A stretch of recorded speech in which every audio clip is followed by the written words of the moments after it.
Hello, I'm John McDonald, and you're listening to Josh's Dartistry.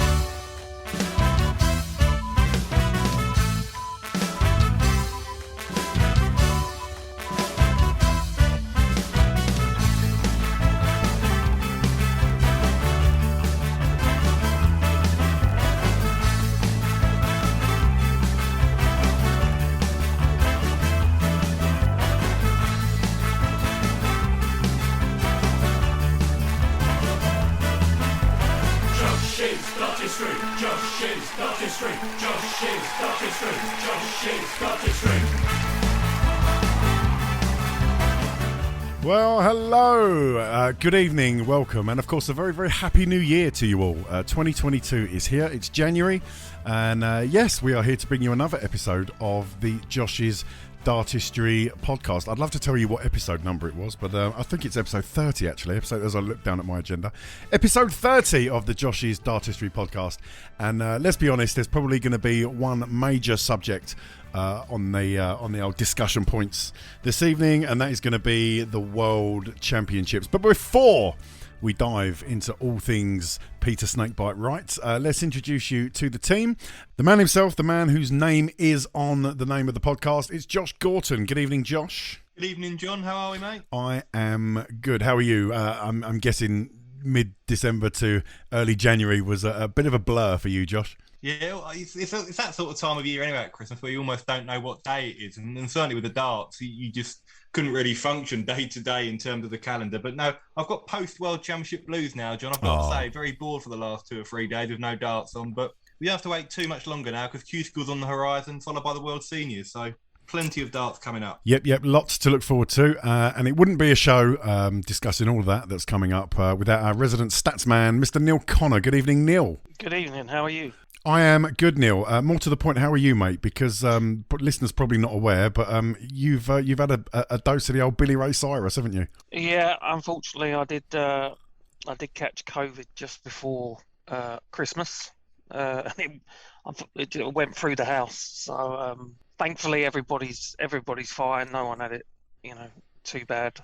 It ruined Christmas a bit, but that's not the end of the world, and we can always make up for that. So yeah, thankfully everybody's okay. Good. Yeah, health is most important. I'm absolutely shocked and amazed that so far I haven't had it, or not that I know of anyway. Who knows with Josh? Have you had COVID? You had a dose of COVID yet or not? Not to my knowledge. I mean, most of my family have, but not to my knowledge. But we were having to test, obviously, in terms of the media at Ali Pali, we were having to test on a regular basis. I was testing every day before I went, just out of precaution. And so far, I seem to have avoided it. But it's so virulent in the community at the moment. I think it's only a matter of time before a lot of us who haven't had it do get it, unfortunately. Neil, Josh mentions, being at Ali Pali and regular testing. I mean, as much as we all love the Worlds this year, let's be honest, every single night it must have been especially with the Omicron variant, seems to be so transmissible, it must have been a super spreader event every single time at Ali Pali.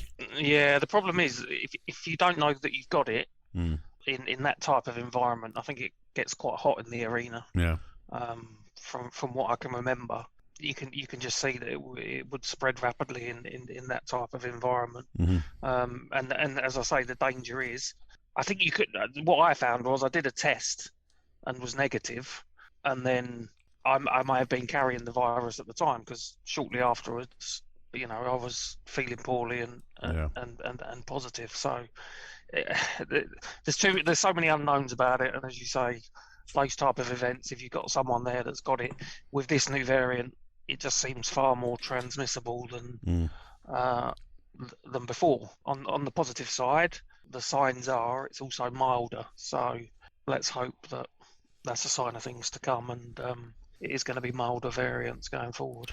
And Josh, not just being spread around the fans in the arena, but unfortunately, the players have been on the wrong end of it as well, haven't they?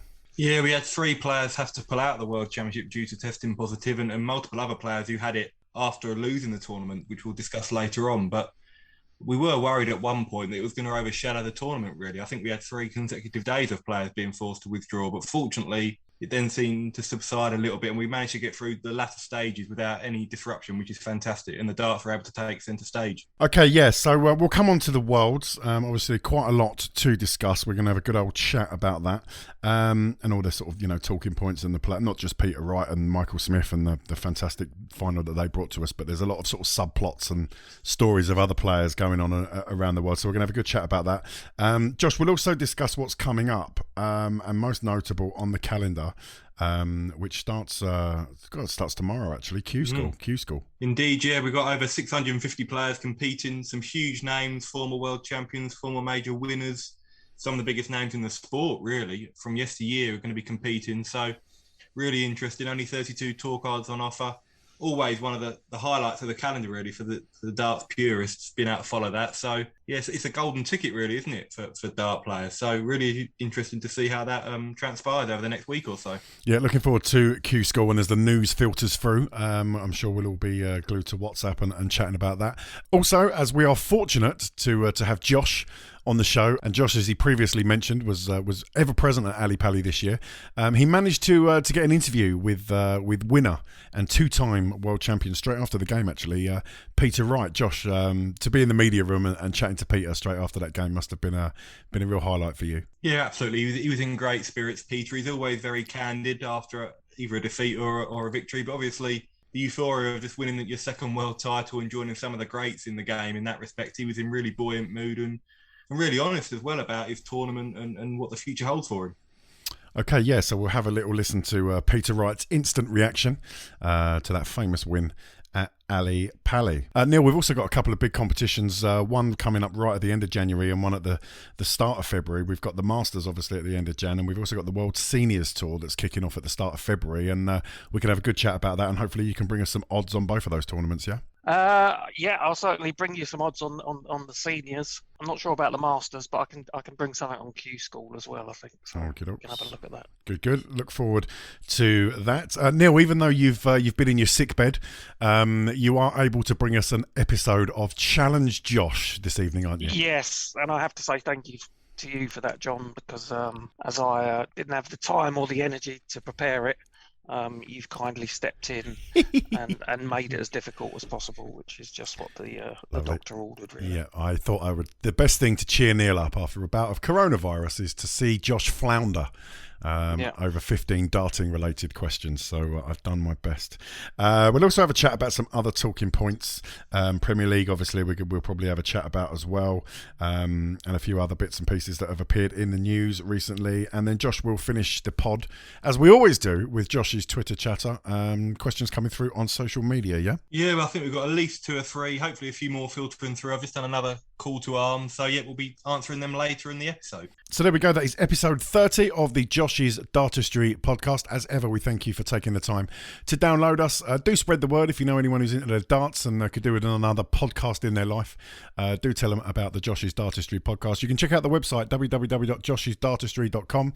You can find us on Twitter. That's at Josh's Dartistry. You can also check out Josh's Facebook page. Just do a search for Josh's Dartistry on Facebook. Follow us all on Twitter. And here we go. Episode 30. Hi, I'm Gavin Price, and you're listening to Josh's Dartistry. Hi, this is Josh from Josh's Dartistry. Check out our website, www.joshisdartistry.com, for all the latest news, interviews and insight from the darting world. Do you want to get involved in the conversation? Then tweet us at Josh's Dartistry or message us on Facebook at Josh's Dartistry to have your say. Thanks for listening.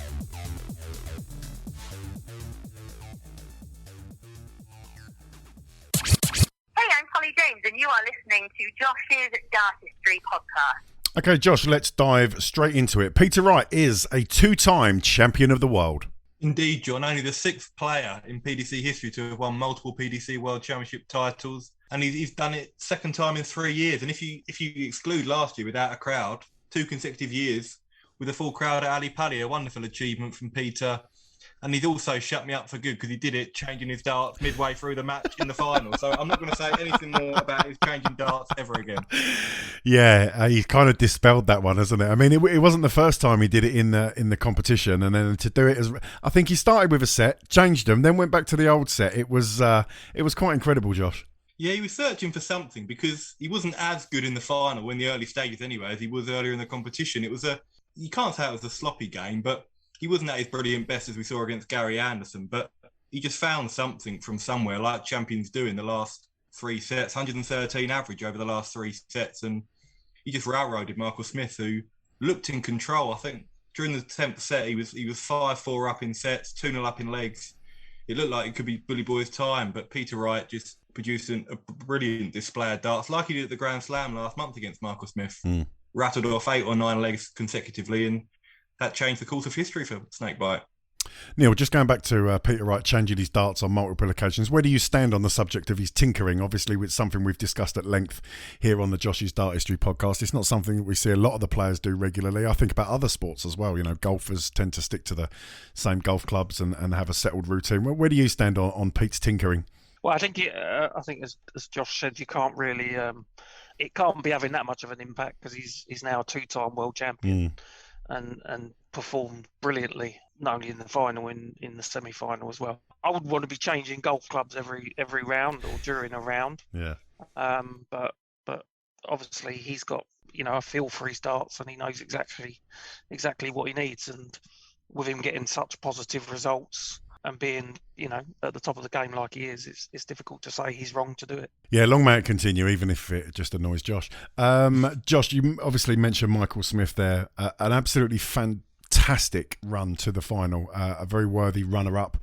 You put your hand on your heart when you think about Michael Smith and all the success that he has had, but all the disappointments he's had as well. And although it was a fantastic run to the final, you could see it in his eyes how disappointed he was. I think there were a few tears on stage as well, and I don't think many true darts fans would have had a dry eye in the house for him after that loss on stage. Yeah, he was crestfallen, wasn't he? And you can understand why, because I know you always have to believe in yourself, but I really do think Michael believed this was his time.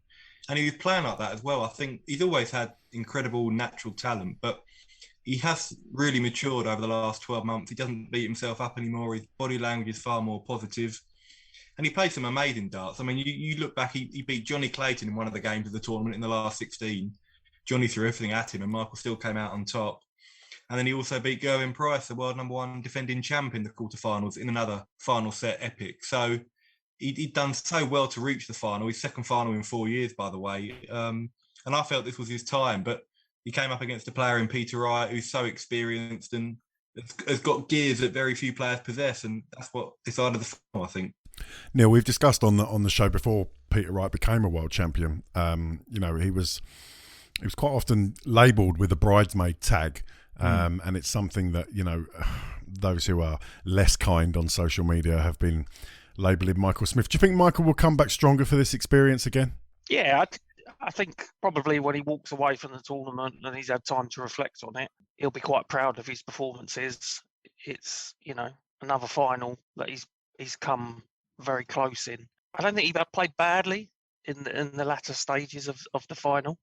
I just think Peter Wright upped his level, and the commentators spoke about it a lot, particularly part of Mardle, about the timing of Wright's kind of interventions. Yeah, he timed it almost perfectly every time. So Michael Smith is going to be disappointed, but I think once the dust settles and he's had time to reflect on it, he'll probably be quite pleased. As you said, I think I checked with Josh actually because someone had asked me the question. I think Peter Wright, was it 13 out of 14 finals he lost? 12 out of 13. 12 out of 13 finals he lost, and now he's a double world champion. So Michael Smith's young, he's talented. It will happen.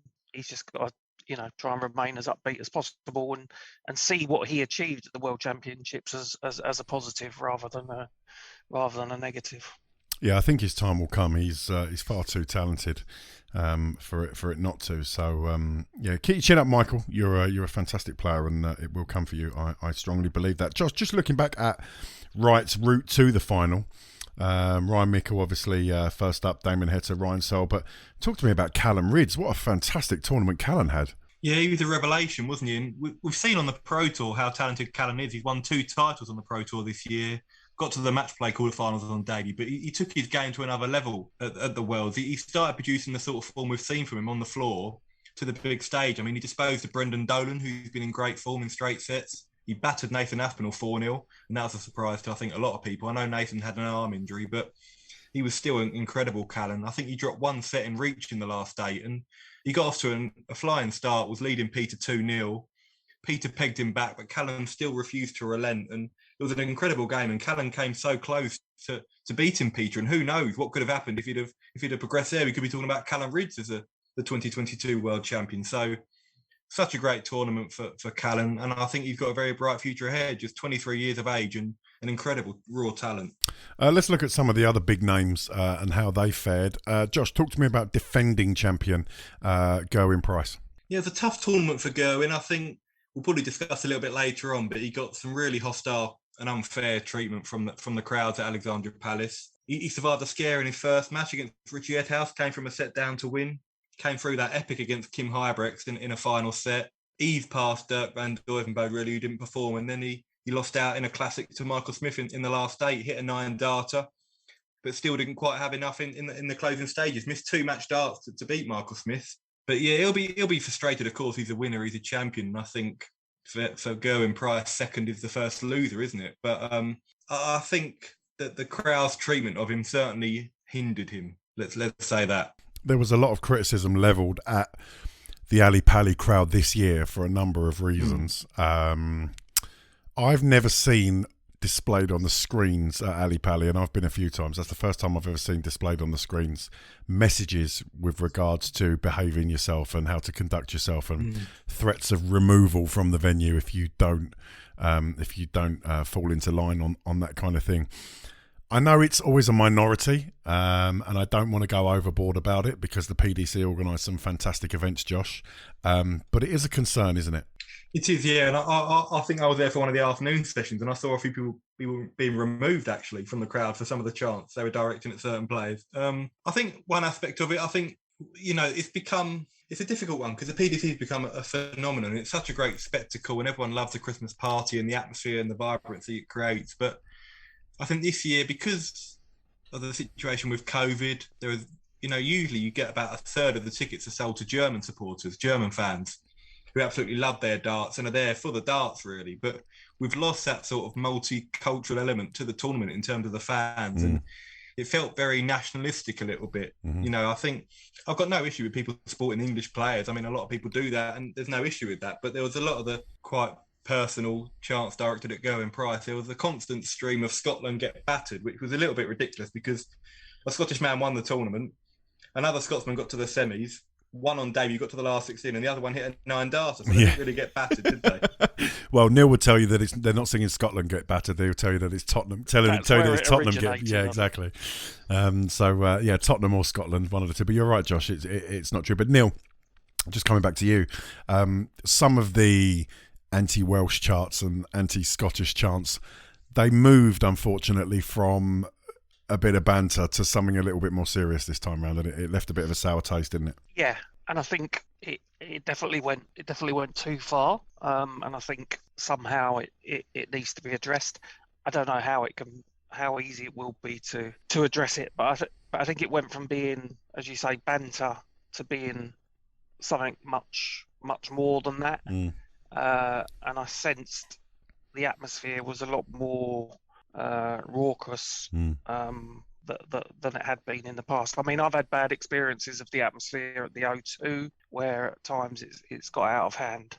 Not seen it too often at Ali Pali, and it didn't seem to be a one-off this time. So yeah, it is a concern. Okay, well, hopefully moving forward, I'm sure the PDC have got their eyes on that and will make some changes going forwards. But it was good to see that they were removing people and doing something about it. So I'm sure they'll continue to make sure that the right thing is done. Let's move on. Let's have a look at some of the other prominent players. We've obviously discussed our champion Peter Wright, defending champion Gerwyn Price. Josh, talk to me about the unfortunate episode involving Michael van Gerwen this year. Yeah, well, Michael, he's had a pretty miserable 2021, and that culminated in the worst possible way for him, being removed from the tournament due to a positive test. He was one of 3 players to test positive. Vincent van der Voort was the first, and I think when we heard of Vincent's positive test, we all feared the worst of Michael because there was pictures. We saw the photos, didn't we, on social media? Yeah, they socialised together. I think it was Christmas Eve because obviously they chose not to go home to see their family because of the threat of COVID. So they remained in the UK and they spent Christmas Eve. I think it was Vincent, Michael and Dirk van Duivenbode. So when we saw Vincent test positive, we did fear the worst with Michael, and unfortunately 24 hours later he also tested positive. So it's a huge blow for Michael, and it was a huge blow for the tournament, because you're talking about a 3-time world champion, one of the biggest names in the sport. And I think there were a lot of fears at that time about the repercussions going forward, and would we be having, quarterfinals, semi-finals, even a final decided by a positive test. And I think there were calls from certain, even players, urging the tournament to be postponed. But the PDC continued on, pressed on, and credit to them, because I think after Dave Chisholm, who was the last man to unfortunately withdraw in the last 32, the last 16 onwards, we had no sort of influence in terms of COVID. We were just able to focus on some incredible matches. So it's a real shame for Vincent, Michael and Dave Chisholm, because they've lost out on some huge prize money through really no fault of their own. But unfortunately, it's the way of the world we're living in. And I think we saw so many players last year affected in similar circumstances. Neil, with the year that Michael van Gerwen's had, and he's not had a bad year, but he's certainly not had the most successful year of his career. It was probably the cherry on the top of the icing, on top of the cake for Michael van Gerwen in terms of his 12 months, wasn't it? It was, yeah. It's just been we've moved, the last 2 years. I think we're seeing a Michael van Gerwen that isn't the winning machine that he had been in the past. He probably struggles to come to terms with that a little bit. And then to have the, as you say, the final kick in the teeth of testing positive and not having the chance to sort of go for the big one, he'll be really quite disappointed. Let's move on. Let's look at the other semi-finalist, my hero, Mr. James Wade. Josh, another consistent performance from James, makes it through to yet another semi-final. And although he obviously didn't make it through to the final and go all the way, Mr. Consistent, Josh, if nothing else. Yeah, I mean, listen, he was a little bit fortunate in terms of he got a bye from Vincent van der Voort, who pulled out. I think he eased past Mike Koivenhoven and Martin Kleermaker to reach the last 8. Then he thrashed them out of sorts Mervyn King 5-0, which, yes, Mervyn was poor, but even so, to beat Mervyn King 5-0 was still no mean feat. And credit to James, he did raise his game against Michael Smith. I think at 5-1 down, it looked like being a little bit of a drubbing, but James does what he so often does, and at crucial moments in the sets, he pulled out some massive finishes and he showed his class. But Michael Smith's scoring ultimately just was too strong for James over that distance. But it's a 4th World Championship semi-final for James, still proving elusive for him, that world title. He's had so much success, 10 major titles. Will he get this one? Who knows? But yeah, another semi-final on the back of a Grand Slam semi-final. He's the world number 4. It's been another very strong season for James. And talking about semi-finals, let's just very quickly, Neil, touch back onto Gary Anderson. Gary certainly likes to come alive, doesn't he, for the Worlds? His form can be a bit patchy, particularly at the sort of start of the year, and we don't always see him taking part in every tournament. The Euro Tour I'm thinking about specifically, but he does get himself into good nick when Ali Pali comes around, and I do think it's a tournament he enjoys, Neil. Yeah, and there's no doubt that he raises his game for it. So even last year, when I don't think he played a great amount of darts, he managed to wind his way through the competition and into the final. It was the final, if I remember rightly. He lost in the final, Josh, didn't he? Yeah, to Gerwyn Price. Yeah, he did, to Gerwyn Price. So, and again, this year he started off quite slowly, and he didn't look himself. But he seems to have this knack of being able to raise his game based on the level of his opponent. And he got stronger and stronger as the tournament went on. And at times in that semi-final, it was just unbelievable, that the standard that him and Peter Wright were displaying. I think that it was phenomenal. So, yeah, definitely one to raise his game for it. Could win it again, I think. Yeah, not beyond the realms of impossibility. Josh, before we move on and just discuss a few other things around the Worlds, I just want to touch on a few players' names as well, and I'll invite you guys to do the same. But a couple of people I just want to talk about. Johnny Clayton, for me, although he didn't get to the final, for me, from the games I watched and his scoring and his averaging and his double success, I thought he was tremendous, Johnny Clayton. I was blown away by how. Listen, I shouldn't have been, because he's a multiple major winner this year, Premier League champion. But I thought the standard of Clayton's darts, even though he didn't win it, was as closest to the best dart throwing I saw all tournament, Josh. Yeah, I predicted him before the tournament to reach the final, John. And the only thing in my head I was a little bit uncertain of was his poor Ali Pali record, because prior to this year, he'd not gone beyond the last 32. But this is a different Johnny Clayton, and he came through an absolute stormer against Keane Barry in the first round. There were 10 ton-plus finishes between them, 5 apiece. he absolutely disposed of Gabriel Clemens, and then, of course, lost out to Michael Smith in one of the best games I've ever seen at Ali Pali. It was just an absolutely incredible game. And I really feel for Johnny because he's had such a tremendous year, 4 major titles, and this would have capped off a dream 2021. But he can still take a lot of positives from not only this year, but also that tournament. And I think if he carries on at that standard, he's only going to rise up the rankings and he'll get his chance at world glory sooner rather than later. Josh, we also, of course, need to discuss the return to the stage at Ali Pali of your hero, Mr. Raymond van Barneveld. How did Raymond get on? Talk to us about his performance. He played okay. I mean, he had a very solid first game against Lawrence Ilagan, who started well, Lawrence, but then faded. But it was an impressive performance from Barney, 97 average, never looked in too much trouble, and that set up a game against a resurgent Rob Cross, who was obviously a favourite to win the game. But Raymond started like house on fire in that opening set, took out a 170 and really looked like he fancied the task. And for 3 sets, it was a tremendous game. They were both going blow for blow, a few missed doubles here and there, but I think when Rob went 2-1 up, Barney just seemed to completely lose his belief, and he kind of cut a bit of a desperate figure in that last set. I don't quite understand what went wrong for him in terms of his belief, because he was creating opportunities for himself. But it was good to see him win a game again on the Ali Pali stage after 2 opening round defeats. But he'll be disappointed with the manner of his defeat. And then less than 24 hours later, he tested positive for COVID, didn't he? So probably not the best of Christmases for Raymond. No, indeed. And listen, I hope Raymond keeps his chin up and we continue to see Raymond, because I think that the championship and all the tournaments and majors, regardless, I think they're a better place for having Barney around and for the crowd and for people to see him. So long may that continue. Couple of other names I just want to touch on, Josh. Let's talk about Luke Humphries. What a fantastic tournament Luke had. Yeah, Luke's another of the game's rising stars, really. 26 years of age, but he's already got so much experience under his belt. We saw him reach the UK Open final earlier this year. He's got to 3 Pro Tour finals as well, and already now 3 World Championship quarterfinals, his 3rd in 4 years. And he came through another. We've talked about so many amazing games, and his game against Chris Dobie was another one that went the distance. He came from 2-0 down to edge out Chris. He had a little bit of fortune, Luke, in terms of he was meant to play Dave Chisnell in round 3, and Chizzy pulled out. But he gave another great account of himself, Luke. He seems to come alive on the big stage, and he unfortunately ran into a very, very strong Gary Anderson in the last 8. And I think if Luke had won that, there would have been a shout for him to be in the Premier League, because he's closing in on that world's top 16. But Gary was just too strong in the big moments. But yeah, Luke continues to make huge strides on the big stage, and I think it won't be too long before we see him lifting a major title. Yeah, I agree. And just finally from me, Josh, I want to give a massive shout out to Kim Hybricks. I thought that game against Gerwyn Price was one of the games of the tournament. A lot of people expected it to not be as close as it was. But 2 players who are very passionate on stage. We know all about Gerwyn Price, but Kim likes a shout and a scream and a fist pump himself. And I thought that was a great tussle, Josh. 2 guys really going at it. Yeah, it was a game full of tungsten testosterone, wasn't it? And that's hard to say, actually, John. I had to prepare myself to say that. But no, it was a brilliant game of darts. I think Kim played so well. And we've seen over the last 3 or 4 months that he has really improved, and he's got back to somewhere near that level we saw from him 3 or 4 years ago. But many people didn't expect him to perform that well, particularly after his first round game against Steve Beaton. But yeah, Kim gave a great account of himself.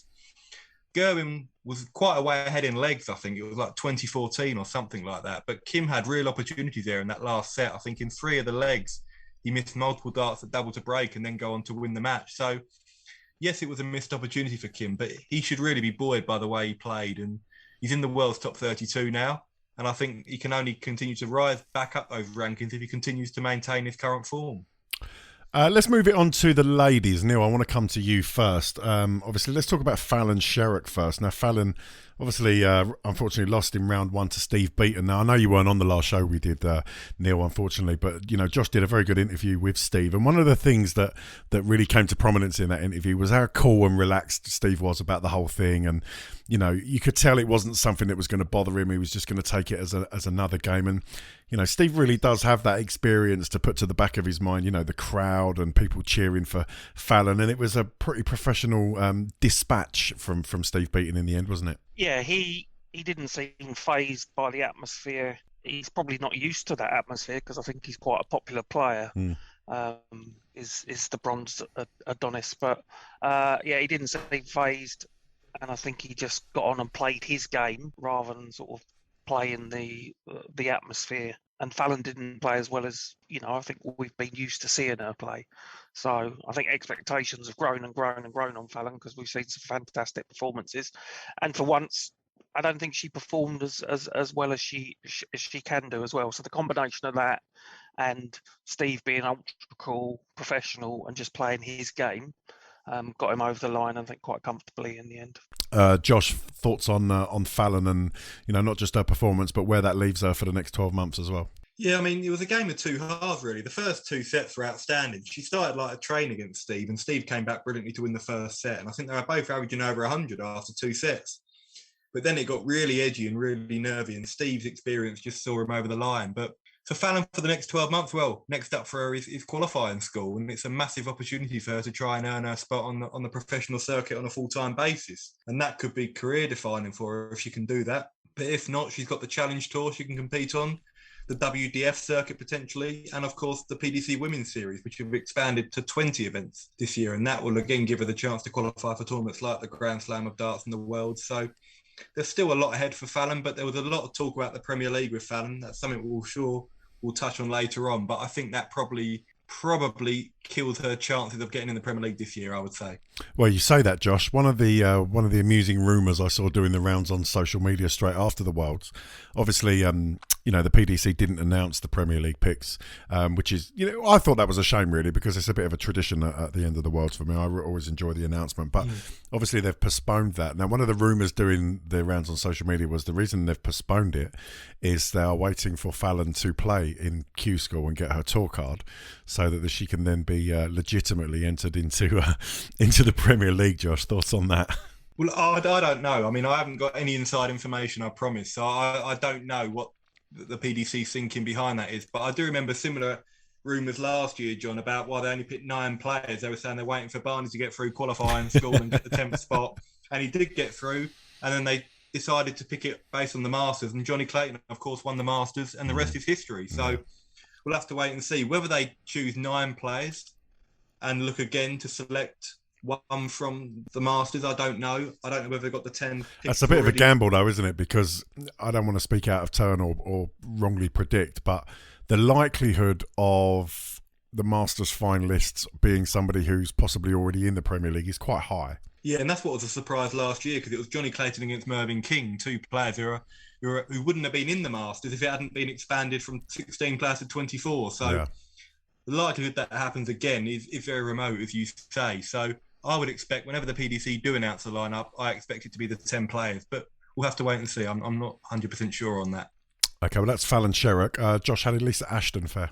It was a bit of a nightmare for Lisa, to be honest. She played Ron Camp. It was her 3rd Ali Pali appearance. I gave her a decent chance because Ron's not been playing the sort of darts we know he's capable of. But I think she averaged in the mid-70s, Lisa, and she just looked really out of sorts with it. And I saw her on social media after the game. I think her daughter posted that she's been struggling.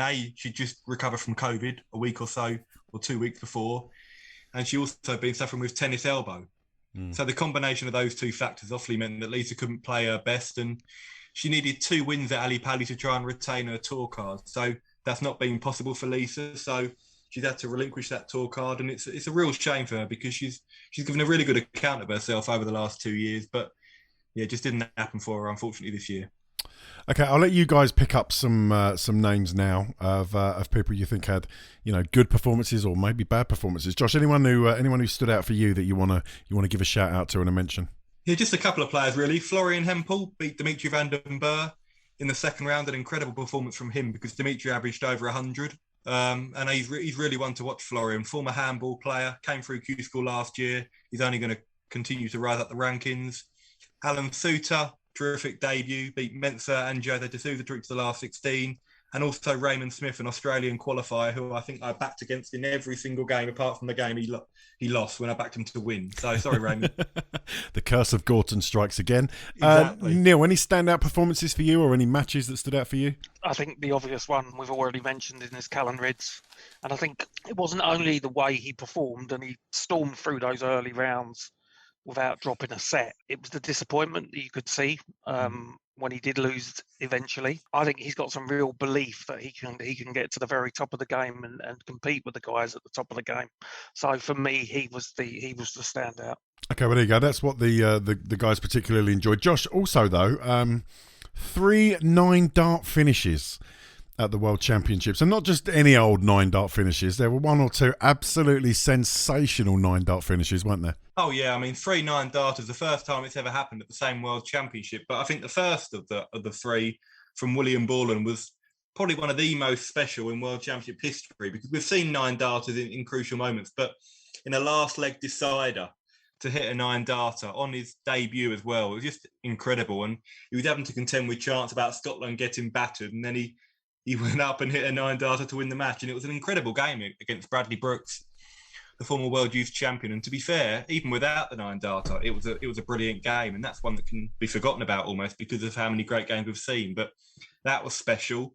Then Darius Labanauskas, we always like to give Darius a mention on here, don't we? He achieved perfection the following day in his first round game against Mike Dedeker, but unfortunately for Darius, didn't come out on the winning end of that game. And I touched on earlier Gerwyn Price hitting his first televised 9-dart, which was a bit of a shock to me for someone of Gerwyn's calibre. He also hit a 9-darter in defeat to Michael Smith. So we could have many more though as well, John. We had Peter Wright missing double 12 in consecutive nights. Yeah. Against Callum Ridds and Gary Anderson. So we could have had 5, imagine that. But yeah, the standard, in parts, there were a few stinkers of matches, I must admit, earlier in the tournament, but there were also some absolute classic matches, and 3 9-darters, like I say, it doesn't get any better than that, really. But unfortunately, nobody claimed the sponsor's prize of the double 9-darter, Josh. Not at all, no. I mean, Peter Wright, like I say, threatened it, really. You think twice he was 1 dart away at double 12. And it sounds ridiculous to criticise a world champion for missing 2 9-darters, but both darts at double 12 are pretty awful. I mean, I think I could do a better job on the double 12, but there we go. Sorry, Pete. That's a big claim, that's a big shout.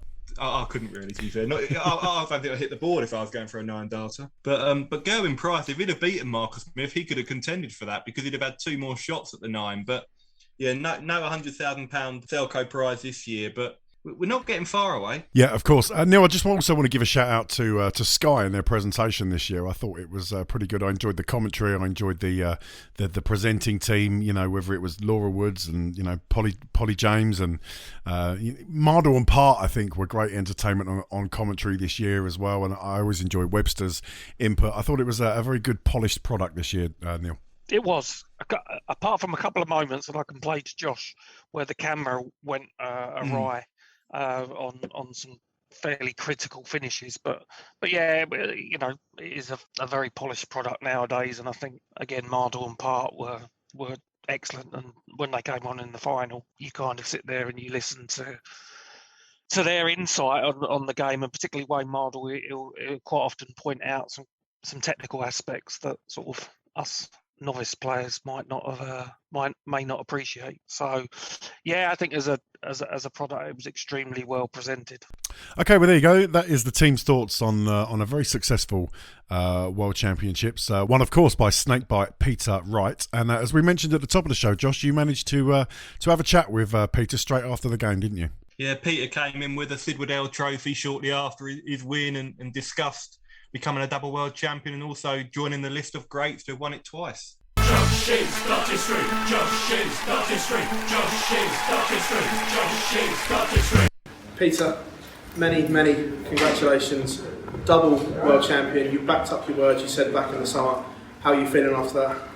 Obviously over the moon, but obviously, I've got her back. I know Sid, but this is my lady. This is a lady, and I'm happy to get her back.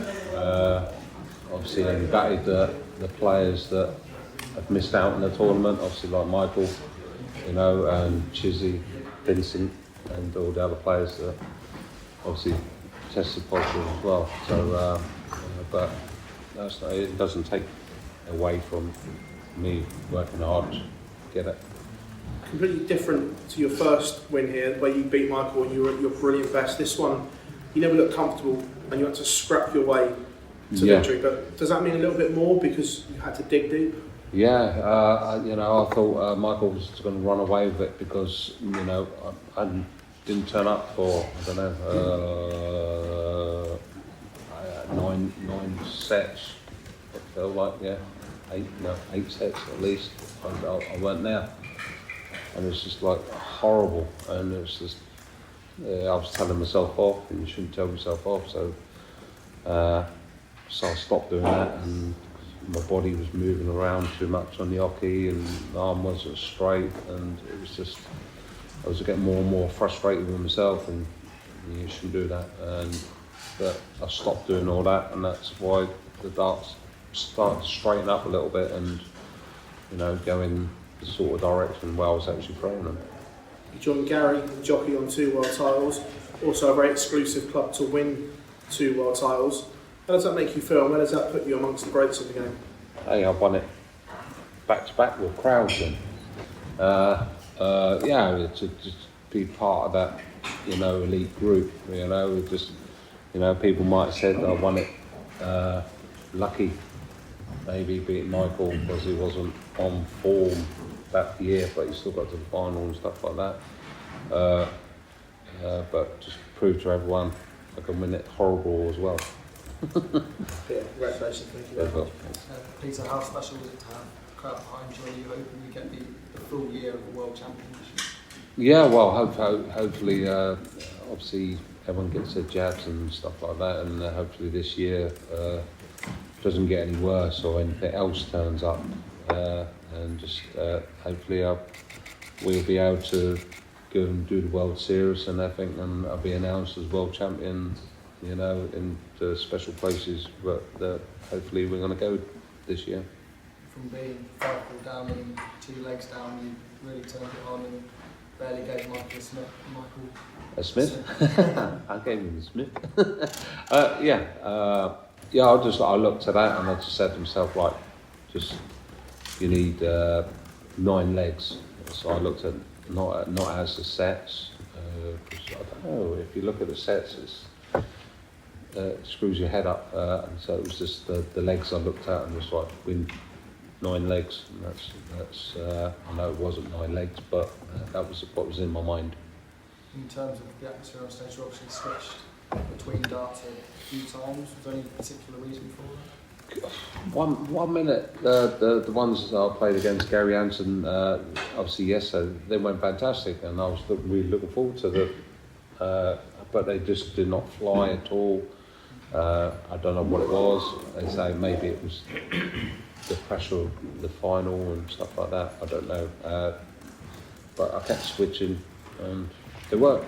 Peter, just a word for Michael there. He was obviously devastated at the end. You being in that position, it took you a few attempts to win your first merger. What advice would you give for Michael?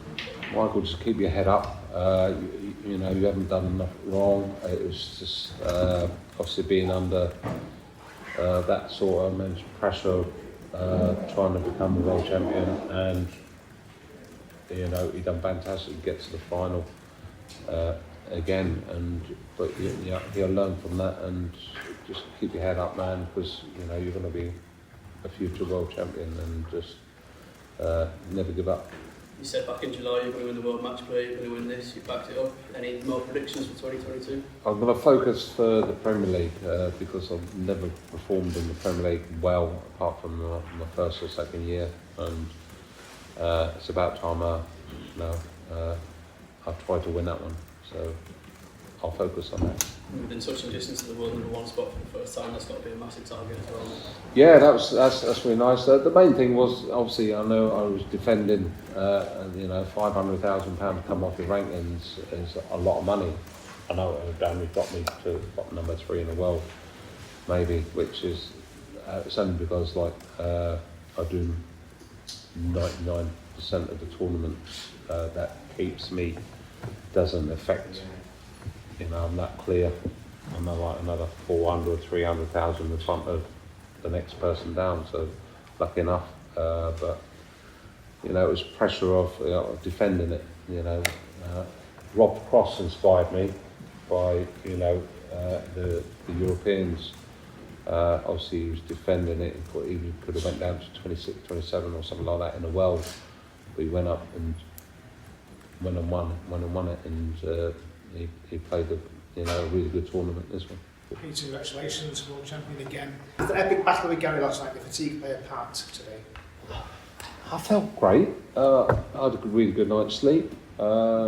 Maybe it did, I don't know. Maybe it's just my old age. I don't know. I can't explain it. It just didn't go. 2 years ago, obviously, you were world champion, and when your name was announced as world champion, there was no crowds to scream your name, so you'll get that this year, hopefully. Yeah.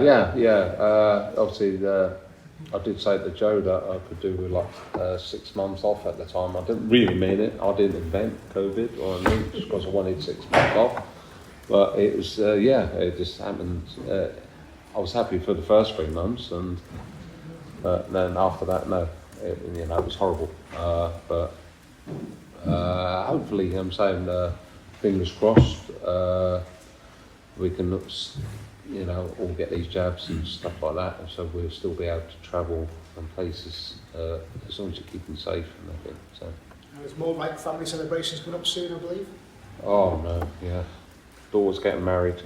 Is it the 14th, 15th, something like that, honey? Where are you? 14th, yeah. So looking forward to it anyway. They could have left it in a while. But there you go. Peter, you obviously had a knee injury as well, but that didn't seem to affect you at all during the match. No. Obviously, I wore the bandage type thing yesterday throughout the match, and I took it off when I got back, and throughout the whole night it was fine, and I woke up this morning, no niggle, no nothing at all, so which it was really good, but maybe I should have had it. It might be the balance, I don't know. But yeah, it's okay. Not bad going, considering the fact you had 3 really, really hard grind matches.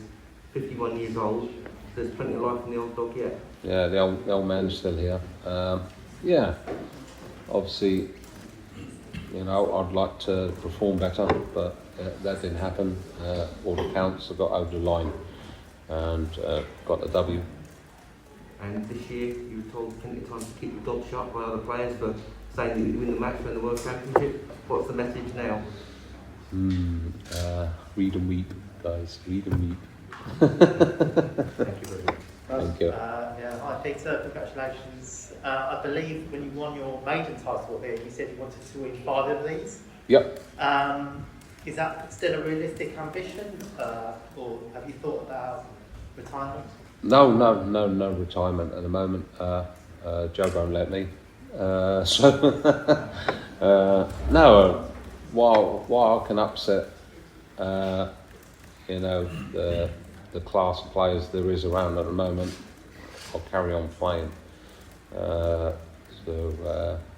Even if I did retire, I wouldn't retire. I'll just stay in the rankings, and then when Eddie makes it £1 million, the winner, I might just start a week's practice ready for that one. How many more titles can you really? 5. No, definitely. I can win another 3. Yeah. Come on, Josh. Peter, congratulations. Thank you. You played Michael Smith at the Grand Slam last month, and you were in a bit of trouble. You won 8 straight legs to win the match. Yeah. You did the same thing tonight. Were you using that as inspiration? Yeah. In a way, I knew I could do it. I'd done it before, and knowing Michael wasn't, quite firing as well as, and I was thinking, he was probably thinking exactly the same, thinking, I just need to get into some sort of rhythm or just get a run, and obviously I got the run before he did. And you're now only the 6th player to have won multiple PDC world titles. You're also level with Gary and Jockey Wilson on 2 world titles each. How much of a dream is it to try and now get that 3rd one and become the leading Scotsman? Obviously, got to keep my feet on the ground and stuff like that. Obviously, because there's so many fantastic dart players around that want to do exactly the same thing. Now I've got that big sign on my back for the rest of this year that they'll want to beat me, and they will all play extraordinary darts, so that they'll all hit big finishes and hit silly scores against you and like that, and you go, where'd that come from? But that's Yeah, because you're world champion and they want to be the world champion. And it's like when I first started playing darts, just like players in exhibitions like Bob Anson and players like that, Eric Bristow, knowing they're world champion and you want to beat them because they're world champion, and just to get that little tick in your book, and that's, you know, they don't care who you are. Congratulations. Thank you, thank you. Josh's Dartistry, Josh's Dartistry, Josh's Dartistry, Josh's Dartistry. Well, there you go. Instant reaction, ladies and gentlemen, straight after the game. Josh there talking to Peter Wright. Josh, he enjoyed that, didn't he? Oh, of course he did. I mean, he got ridiculed in certain quarters during the summer of last year when he said, I'm going to win the World Match Play and the World Championship this year. Put a bet on. I didn't put a bet on. 80-1 it was, apparently. 80-1 they were quoting. And I should have put a bet on, but I must admit I didn't fancy it. But testament to Peter Wright.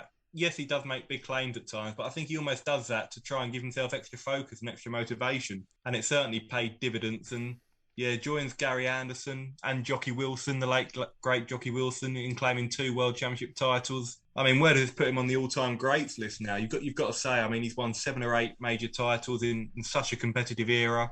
Yes, he's 51 years of age, and I know Raz, our good friend Raz, asked him about maybe retirement plans after that one, but he's got no plans of going anywhere anytime soon when he can play as well as he is doing right now. Neil, when Peter Wright finally puts his darts down, and when I say puts his darts down, I do mean all the various different darts that he owns and tinkers. Could take a while. Could take a while for him to put his darts down. But when he puts his darts down and the dust settles, Neil, do you think we'll look back on Peter Wright's career and include him in, you know, our lists of top 10 players of all time? Yeah, I think so. I think anyone that's a multiple time winner of the World Championship is certainly going to be pushing to be in that list. There's still ample time for him to win more major tournaments and more world titles, because I think he's got the confidence now. I think, during those early days, we used to see him in those finals and there was question marks over his temperament. He's just moved on from that, and there's just an inner belief now that says, I'm here, I'm going to win this thing, which is what happened in the finals. So I think there'll be more titles to come, and I certainly think he'll be heading into that top 10. Okay, well, there you go. There is the thoughts of the team on the World Championships, and of course, many congratulations to Peter Wright. And we look forward to him returning to Ali Pali next year to defend his crown. Hi, this is Rod Stud from Sky Sports, and you're listening to Josh's Dartistry podcast.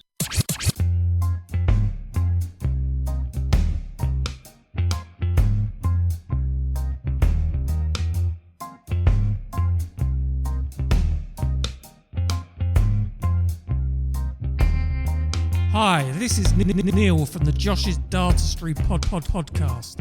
Thanks for checking out the show, which you can download at Apple, Spotify, Stitcher, and all your favourite podcast providers. You can also check us out on our YouTube channel, Josh's Dartistry Darts Podcast. Thanks for listening.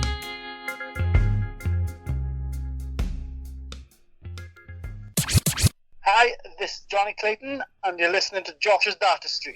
Okay, Josh, you've already mentioned in the show about Q School. Obviously, Fallon's going to be one of the high-profile names attending this year. But give us the rundown on Q School taking place between January the 9th and January the 15th. So as in terms of last year, it's going to be a similar sort of format. So we've got one UK Q School in Milton Keynes, and the European Q School will take place in Niedenhausen in Germany. And we're going to have over 650 players combined, vying for 32 tour cards. We'll have stage 1, where all the regular players and maybe former champions who haven't played for a while will enter. And then those who have maybe just lost their tour cards or have been competing on the Challenge Tour at a high level will enter in stage 2. So there's 17 tour cards available in the UK and 15 tour cards available in Europe. And I think each day there'll be a tour card available in the final stage for a player, and the rest will be then made up of the highest ranked players on the order of merit on the Q School. So many big names. We've just mentioned him, really. A Sky Sports commentator, a darting legend, John Part, will be making his return to Q School, looking to return to the PDC circuit. We'll have Robert Thornton, twice a major winner in the PDC. Fallon Sherrick, of course. We've got Trina Gallagher, the 10-time world champion. Dee Tedman and Corrine Hammond as well from the female contingent. We've got Scott Waits, a former two-time BDO world champion, a former Grand Slam winner.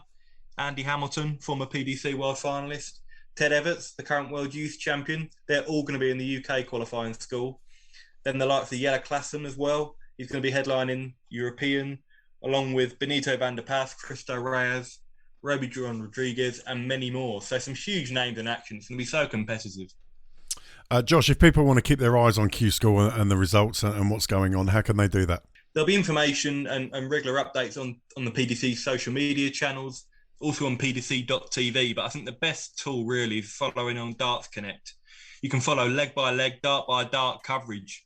And that's where we were following all the games last year, I think, when Barney was among those looking to get his tour card. So, yeah, Darts Connect is such a great system because you can see the averages, you can see all the drama unfold. So, yeah, Darts Connect TV is where it's at.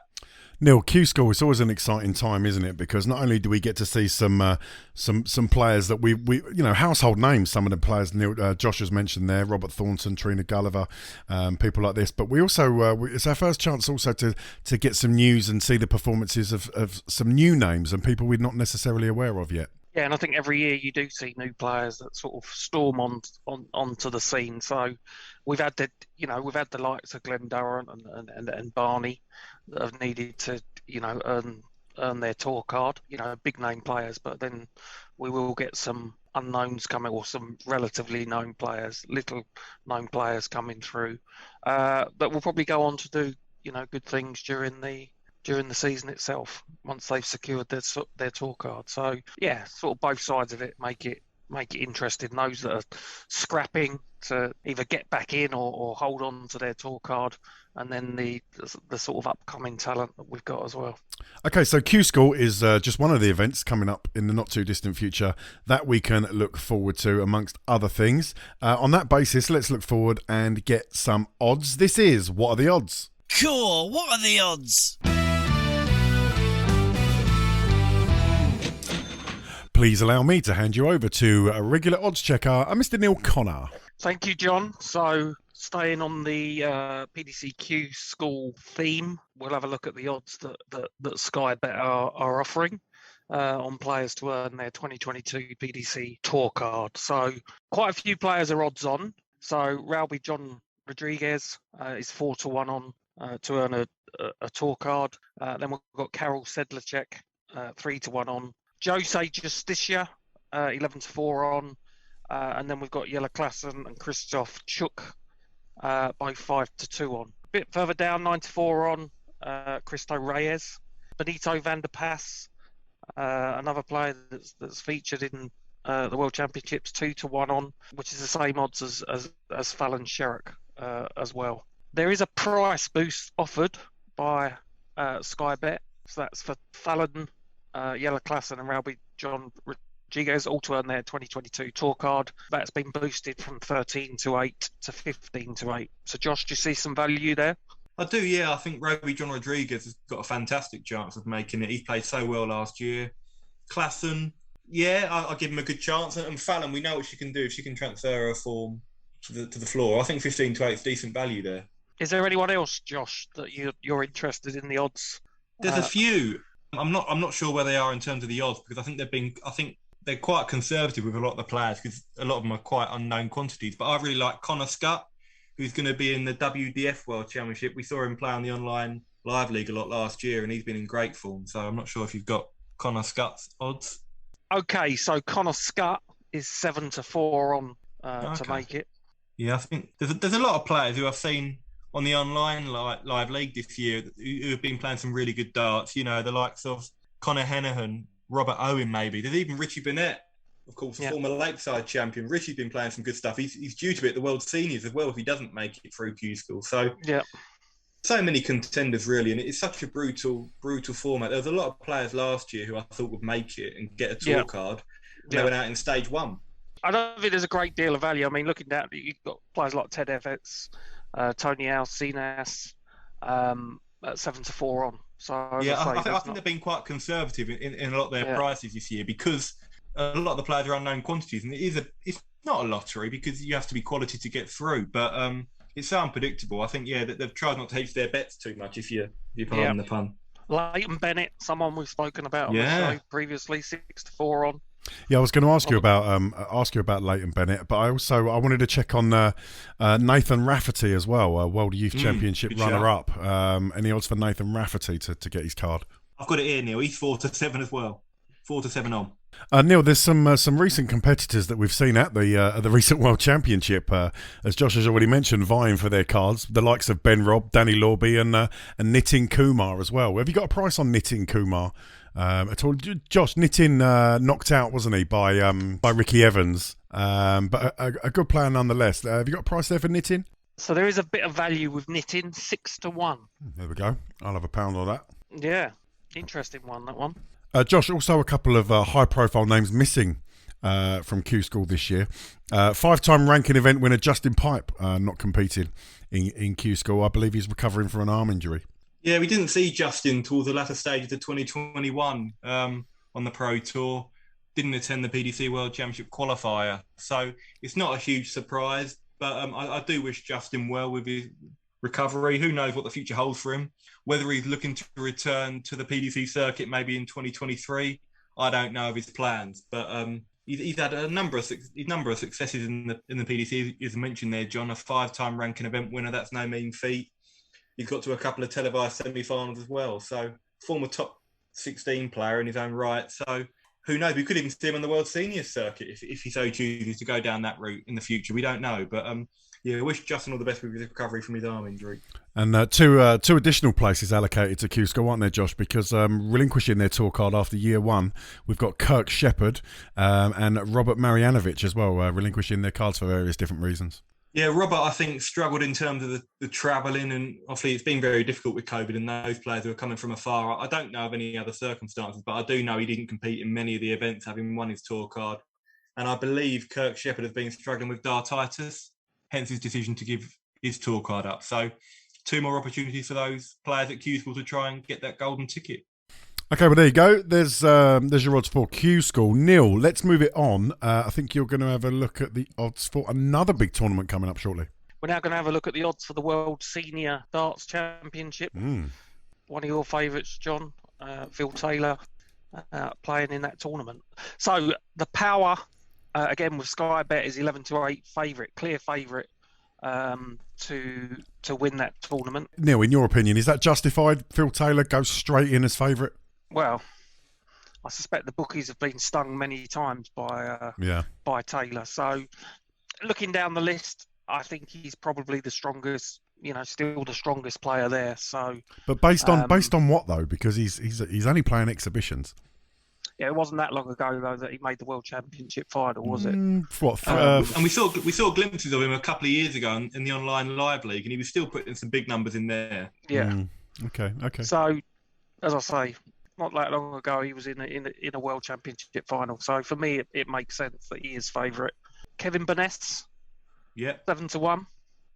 Robert Fulton, 7-1. Josh, you mentioned him earlier. Former BDO champion Richie Burnett at 8-1.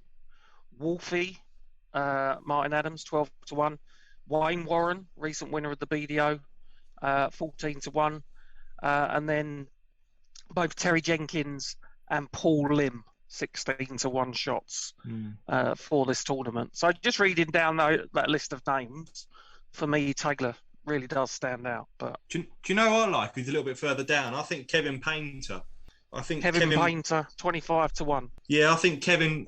We saw him a little bit in the online league last year, and he's played on the PDC circuit only up until about 18 months ago, and he can still throw quality darts. Kevin, I think he's got a real chance of having a good run there if he avoids maybe Phil, who's been a bit of a scourge of his in the past. Yeah, exactly. Josh, before we came online, Josh, you and I were just having a chat about Painter and the World Seniors Championship, and we were, talking about the possibility of seeing some matchups that we may have already seen 20 years ago, but we're now going to see in the World Darts Championship something like Taylor v Painter, and what a fantastic occasion that's going to be.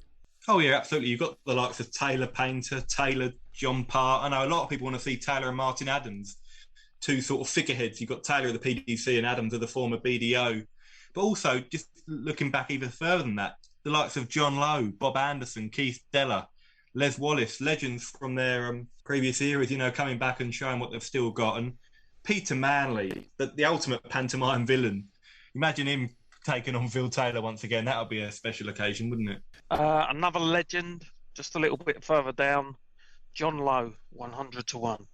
Great to see him back up on the hockey. Yeah, favourite of many people. I'm really looking forward to seeing John back in action. Neil, any more odds for us? No, that's all for this week's show. Thank you very much. That was What Are the Odds? Cool, what are the odds?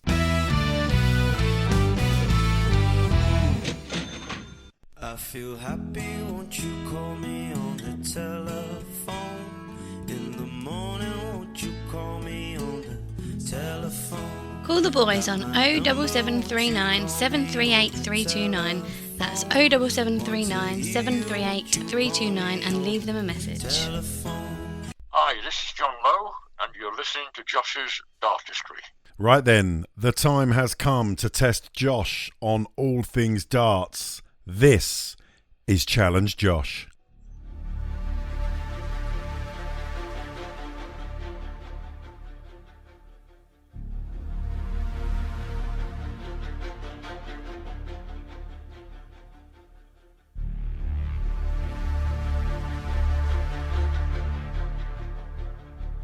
Challenge Josh.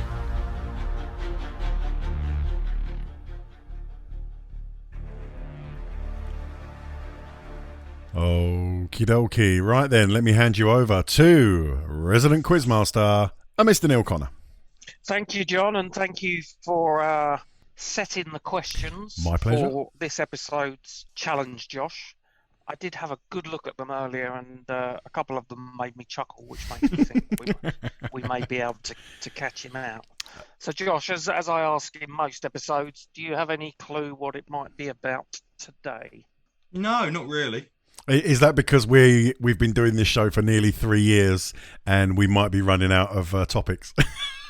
Possibly. Well, this is definitely a new topic, and we've already discussed it on the show.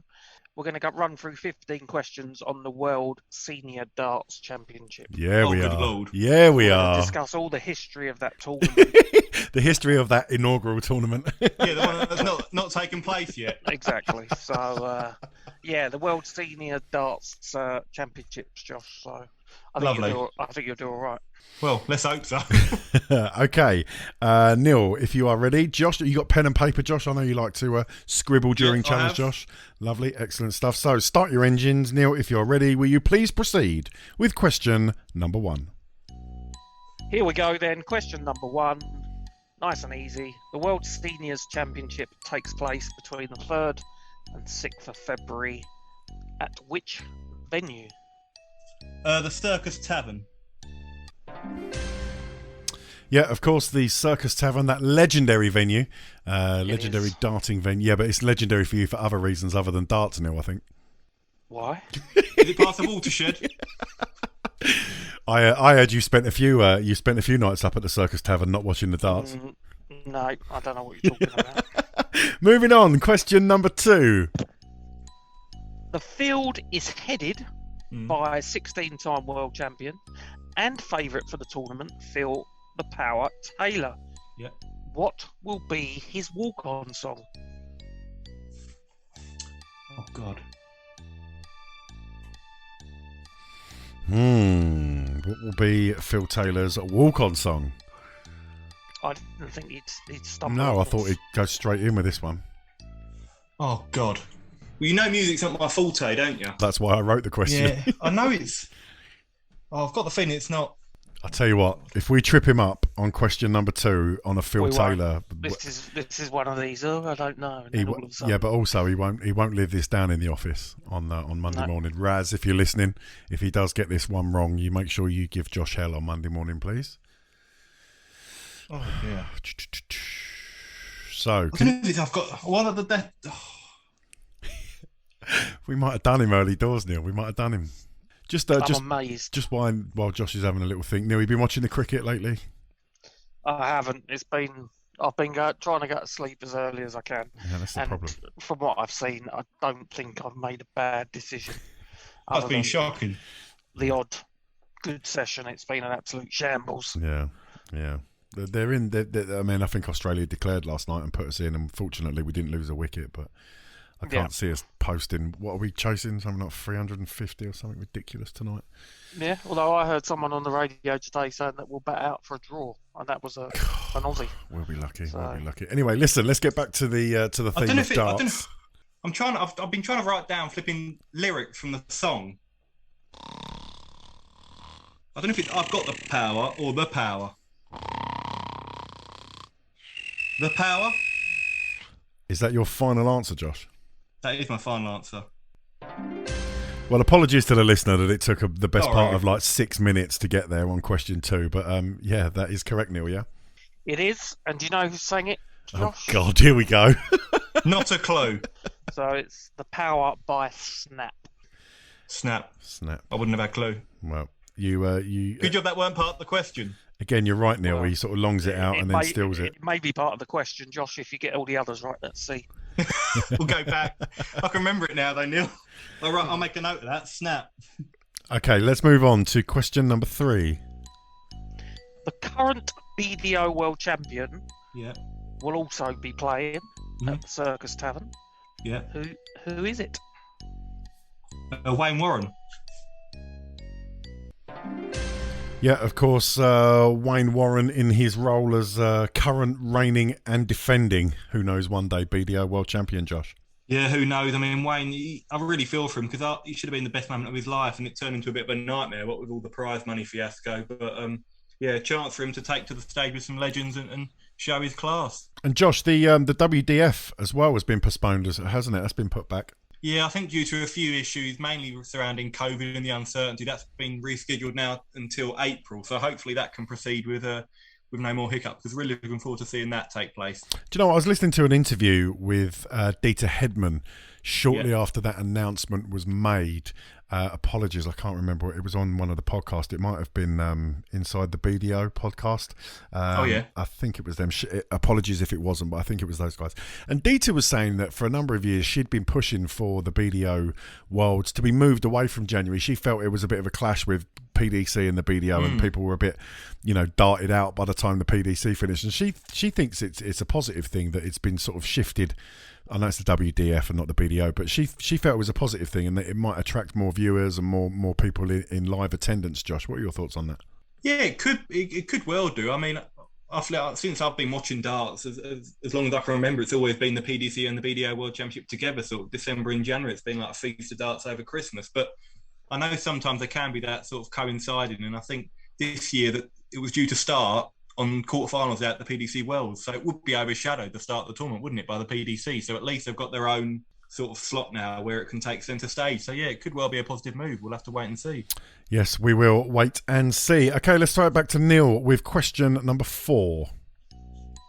Okay, 2-time world champion Dennis Priestley has accepted an ambassadorial role for the event. Yeah. During a brilliant career, the World Match Play was often considered as Priestley's bogey event, as he never won it despite reaching the first 3 finals of the tournament. Who is the current World Match Play champion? The current is Peter Wright. Do you know what? The worry on Josh's face as you were reading that question about the life and times of Dennis Priestley, and then he got lucky right at the end when all the question was who is the current World Match Play champion? Yeah, I think in hindsight we probably should have asked him what role Priestley had been given at this event. Would you have known that, Josh? To be fair, I was trying to think. When I didn't know, but I knew who he lost to in the match play finals. But I was thinking Dennis Priestley, he's not in the World Series, is he? Well, go on then, name them. One of them was Phil Taylor. Larry Butler, and the third one? And Peter Everson. Correct. Well done. I know that off the top of my head because obviously I was on his Wikipedia page earlier today. Okay, well done, Josh. That is 4 out of 4. Neil, can we have question number 5? Okay, question number 5. Who is the only Dutch player? I wonder if Josh actually knows any other Dutch players. Who's the only Dutch player taking part in the tournament? It is the tripod, Roland Shelton. Can I ask, why is he called the tripod? Next question, please, John. Okay, let's move swiftly on. Neil, let's have question number 6. Kevin Painter, known as the artist, is arguably most famous for finishing as the runner-up to Phil Taylor in the PDC World Championship final. Mhm. This has been credited as one of the greatest televised matches in the history of the sport. In what year did that final take place? 2004. Yeah, not too much hesitation, Josh. Although you did pause for a quick think on that. Yeah, because I think there was after I was just thinking, was it 2004 World Championship or was it the year? I was just getting a bit confused with my years, but no, I think it was the year before I started watching darts. But I've watched the YouTube video of it. It's just an amazing game, and you still feel for Kevin now, really, that he didn't come out on top in that one. Neil, did you watch that final? As it played out? I must have done, but 17 years ago now, or nearly 18 years. So It was on Darts Gold last week after one of the World Champ nights. I've got to say, Josh, Darts Gold. I love Darts Gold. I love watching an old game straight after. They need to update them, don't they? They do need to update it a bit. I don't think they've shown anything on there since, I don't know, sort of 2012, 2013, and there's been some cracking matches at the World since. I think the latest is about 2017. Actually. Oh, really? Yeah, okay, maybe I'm a bit out, but it does need updating. You are right. I mean, I always like watching Raymond van Barneveld, but I think I've seen him play Stephen Bunting 78 times now. Yeah. On that, they do. Yeah, and we've had so many cracking matches over the last 3 or 4 years that I think we had about 7 or 8 contenders this year, didn't we, for Darts Gold? So it would be good if they could refresh that for next year, I think. Have a word, Josh. Have a word. I will. Okay, let's move on. We're 6 out of 6. Let's move on to question number 7. Okay, question 7. Paul Lim, the legend. He was the first player to hit a perfect 9-dart finish during the Embassy World Darts Championship, which he achieved in 1990 in his second round match against Jack McKenna. His 9-dart finish remained the only one to have been achieved in either version of the World Championships until who? Until Raymond van Barneveld. Okay, can you tell us a bit more? In the 2009 World Championship, Raymond van Barneveld hit a 9-darter in the quarterfinals against Jelle Klassen, which he won 5-1. Yeah, that's pretty comprehensive. I didn't stop the music, Neil, because I did figure that you were going to ask him for a bit more flesh on the bones, and you didn't let me down. Make him put him on the spot a little bit and make it a bit more difficult. Make him work for it, absolutely. But he reeled that off with an air of, I think, arrogance rather than confidence. I would agree. Okay, well done, Josh. You are 7 out of 7, nearly halfway through. Let's move on to question number 8.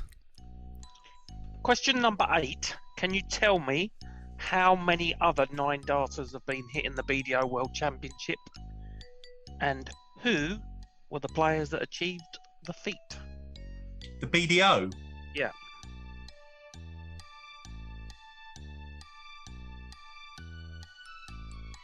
A longer pause than I thought. The BDO, Josh, yes. That's 3 It's Paul Lim, isn't it? I don't know. Are you telling me or are you asking me? I don't know. I'm going to repeat the question. I think you should. Okay. How many other 9-darters have been hit in BDO World Championship history, and who were the players to achieve the feat? BDO World Championship history. Wow, is all I can say. There is the shoulders are haunched. He's shaking his head. The bottom lip is curled. Josh is furious right now, ladies and gentlemen. I'm not furious. I'm amused. You're furious that you haven't answered the question. I'm furious you haven't answered the question yet. So we know Paul Lim. Okay, we're all aware of Paul Lim and what a legend he is. I don't think there have been another 9-darter in the BDO World Championship. I'm saying none. Your final answer? Yes. You sod. Little bit of a trick question, but you're correct. Yeah, there haven't been any others. None whatsoever. So well done. Neil, I thought, well, I mean, I didn't think we'd trip him up because he wouldn't have offered a name because he would have known that it never happened. But it did fox him though, didn't it? It did, yeah. I thought we might have had him for a while. Sadly not. Sadly not. Okay, Josh, well done. You are 8 out of 8. We haven't tripped him up yet, but let's try with question number 9. Another of the competitors will be the 1983 world champion, who also won the League of Legends event back in 2009. Can you name him? Yeah, Keith Deller. Yeah, Keith Deller. Josh, I when I was researching these questions, I watched this bit of this match back. He obviously beat Bristow in the final. I was reminded of how young Keith Deller was and looked in 1983 when he won that. The Milky Bar Kid, isn't it? Yeah, I mean, it's just incredible. An incredible story, really. And I don't think there's a player that's more renowned for a finish than Keith Deller in the 138. Yeah, a very magical moment for him. Absolutely. And one that continues to he's got a legacy based on that 138 finish. Yeah, superb. And looking forward to seeing Keith back in action. Okay, we have got 5. 1, 2, 3, 4, 5. No, 6 more questions to go. Here we go with question number 10.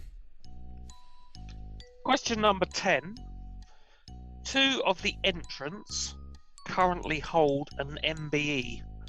Can you name them?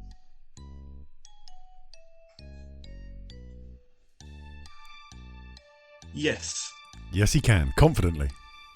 I was unsure. John Lowe and Trina Gulliver. Yeah, well done, John Lowe and Trina Gulliver. Well done in rephrasing that question, Neil. Well done, because I originally wrote, can you name one of them? But well done for getting him to name both. Try my best here to trip him up. Yeah, well done. Do you know what? I was disappointed earlier when I was reading the notes, the program notes, the agenda for tonight. I did note that Josh had written Trina Gulliver MBE when we were talking about her a little bit earlier on. So I was like, he's definitely going to get that one right. But will he get John Lowe? But of course he would. Yeah, John Lowe MBE and Trina Gulliver MBE. Okay, let's move on then, Neil, to question number 11. Yeah, he's perfect after 10. So, question 11. As previously mentioned, Phil Taylor headlines the event. But can you name the only other entrant who is a former PDC world champion? John Park. Yep, very little hesitation there, Neil. I might be letting you down here, mate, with these questions. We've only got 4 to go, and we haven't tripped him up yet. No, but I think we may do. Okay, let's move on then to question number 12. We have already mentioned John Lowe and John Parr as entrants of the inaugural World Senior Darts Championships. Mm-hmm. Which other John is also taking part? So we've mentioned John Lowe, we've mentioned John Parr. Who is the other John that will be in the field? Hello? Am I incorrectly getting my hopes up here, Neil? There's a pause. The pen is in his mouth. He's biting. The eyes have narrowed. John Walton. There you go. Annoying, but infinitely correct. Yeah, John Walton. Josh, you took a moment or two to get John Walton. I did. I must admit, for a minute, I was thinking, is this a trick question? Is John McDonald or something? Is it going to be John or something like that? But no, I just forgot it. He wasn't on the tip of my tongue, but I had to memorise that a little bit. Okay, well done. You are disappointingly 12 out of 12. Let's move on to question number 13. Who will be the oldest competitor in the field, and how old will they be? Ooh.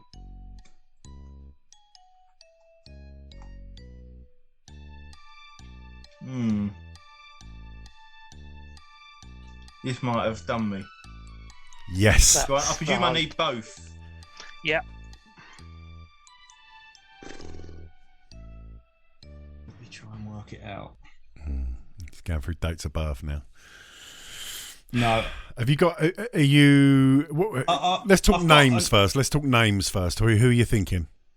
Yeah, I don't really want to offend any if they're listening. So, because it's a bit, you don't mind guessing if they're a bit younger than you thought. But I feel like the 2 names that are the oldest, I could be wrong. I feel like a John Lowe or Bob Anderson. They're the 2 that I'm thinking of in terms of age. Okay. But I've got no idea of their ages. Oh, Paul Lim's 67, but I feel like John Lowe and Bob Anderson are older than Paul Lim. But that could be wrong. This is going to be a shot in the dark, isn't it? It is. It's going to be a shot in the dark that you'll probably get right. No, I don't think I'll get the age right. I don't know. I've got no idea. I'm going to guess Bob Anderson. And have 72. You got Bob Anderson, 72. Incorrect. We got him. Finally, we've managed to. And not only got him, but you got both parts of the question wrong. Oh dear. Was it John Lowe? Yeah. Yeah, it is John Lowe. And how old's John Lowe, Neil? John Lowe will be 75. Oh, so it wasn't miles off. How old's Bob Anderson then? I might do a little Google search on that. John Lowe, who you not too long ago interviewed. Yes, but my first question wasn't how old are you, John? So Bob Anderson, I think, is 74.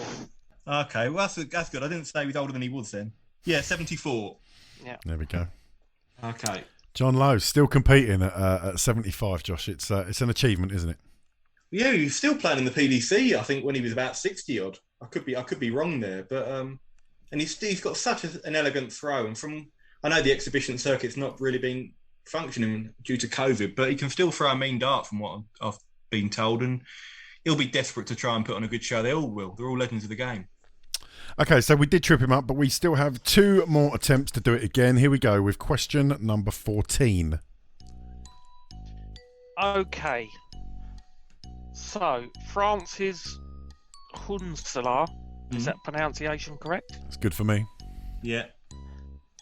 Is another person taking an ambassadorial role in the tournament.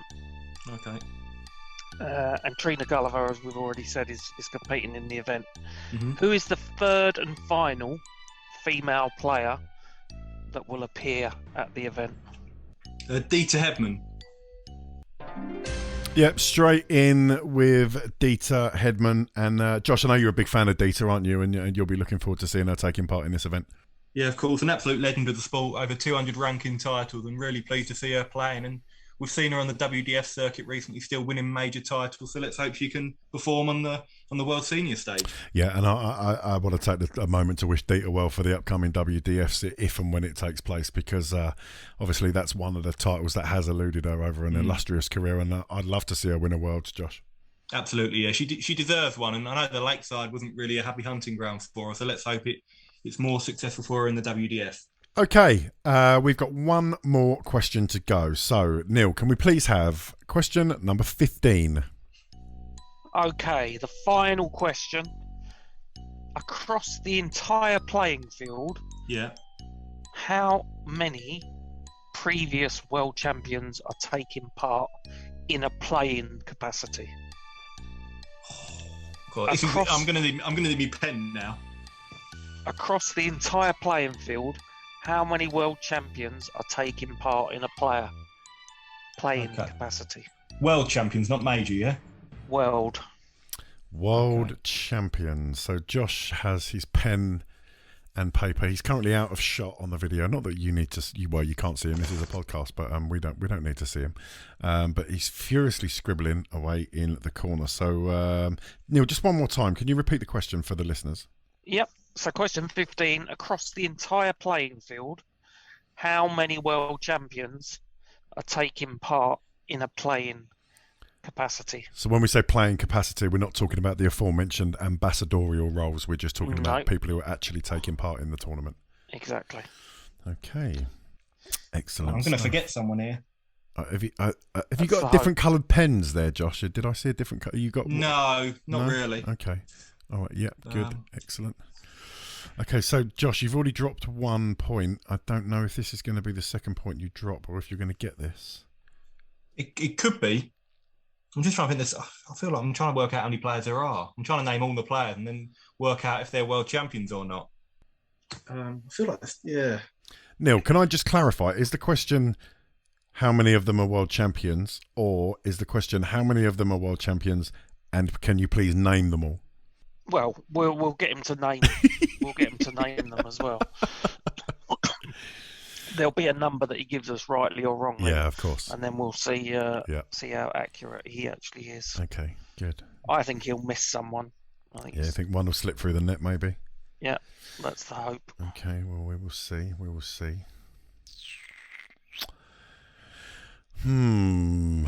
World champions, Josh? World. So this is, of course... Horrible. This is a horrible question. This is, exactly, yes it is. This is, of course, BDO and PDC combined. Right, I'll probably miss one, maybe more, but who knows. I'm going to go with 9. Okay, you've gone with 9. Can you name those 9 for me, please, Josh? Phil Taylor, John Part, Martin Adams, John Lowe, Keith Deller, Trina Gulliver, Les Wallace, Richie Burnett, and Wayne Warren. Your answer is incorrect. 10? Neil, over to you. No, it's not 10. It's 11. 11? So there are 2 that you are missing. And I hope we're not heading for a steward's inquiry. John Walton. That is number 10. Oh, John Walton. I wasn't sure if he'd won the Masters or the Worlds. John Walton was Who's one. the 11th? Who's the 11th, Neil? One-time winner, 1988. No idea. The Limestone Cowboy. Bob Anderson.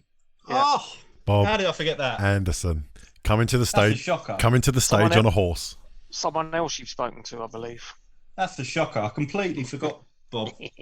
So to give you the full list, Josh, it's Martin Adams, Bob Anderson, Richie Burnett, Keith Deller, Trina Gulliver, John Lowe, John Part, Phil Taylor, Les Wallace, John Walton, and Wayne Warren. Is all 11. John Walton, I don't beat myself up too much for that, but I should have got Bob Anderson. I was thinking of his 3 World Masters. I was thinking, has he never... For some reason, I was thinking... I remember Bob because there was a few questions about him just previously. So both questions I got wrong. I guess Bob incorrect, and then one that he was the right answer, I didn't get that one.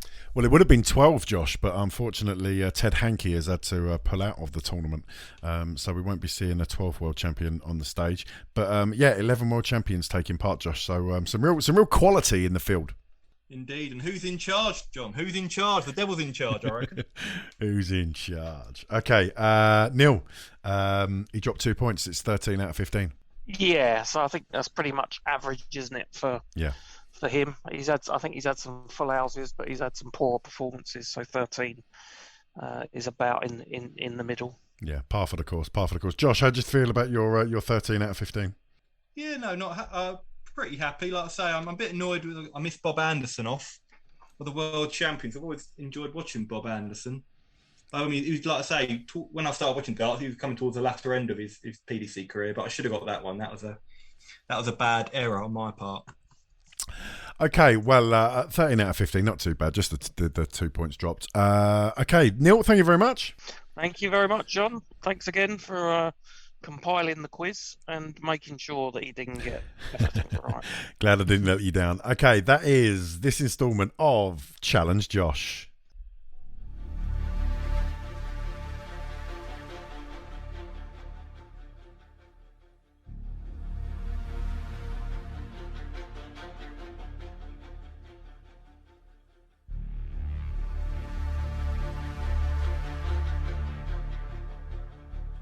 Challenge Josh.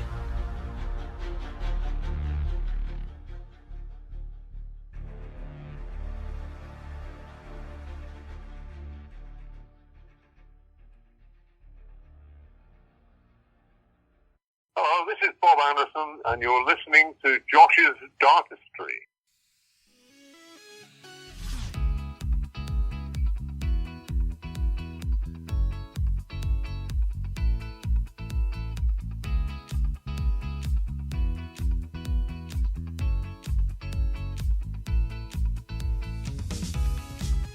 You're listening to the Josh's Dartistry podcast. Don't forget you can check us out on Facebook, the Josh's Dartistry page. You can also follow us on Twitter at Josh's Dartistry. And you can also go to our website, www.joshisdartistry.com, for all the latest news, blogs and information on the world of darts. Don't forget you can also call us and leave us a message on our voicemail box. That's 07739 738 329. That's 07739 738 329. Call our voicemail box, leave us a message, leave us a question, and we may play it on the show.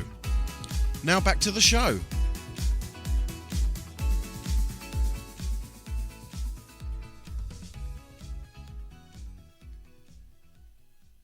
Hi, this is Steve Bean, and you're listening to Josh's Dartistry.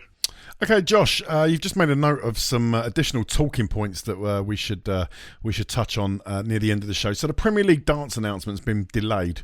We know that, we discussed that earlier. The reasons for that probably COVID related, and I'm guessing not sure what's going on with venues and ticket sales and things like that. Yeah.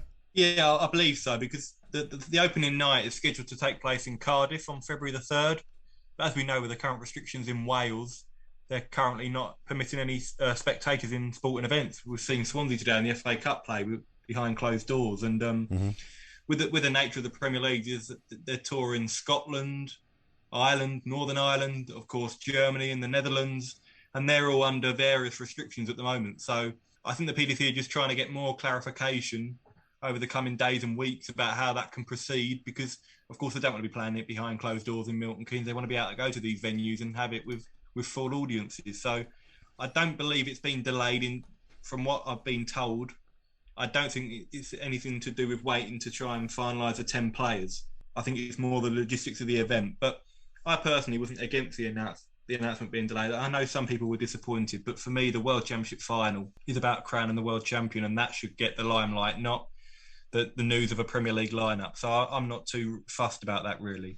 I think what you'll find is, though, one of the reasons they do that is because we've seen the reports, Josh, about particularly from Eddie Hearn on social media about the television audience and how big it was, not just throughout the tournament, but I think it was the second biggest ever television audience for a world final.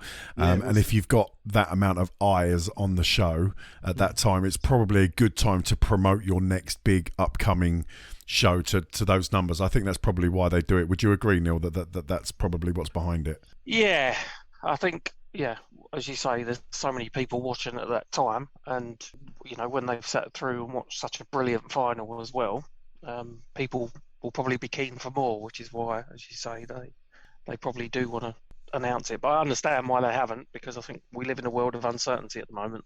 There's several things that can impact the Premier League, and they have to be a bit careful about going out, making an announcement, and then having to backtrack. So I guess that's what they're trying to avoid.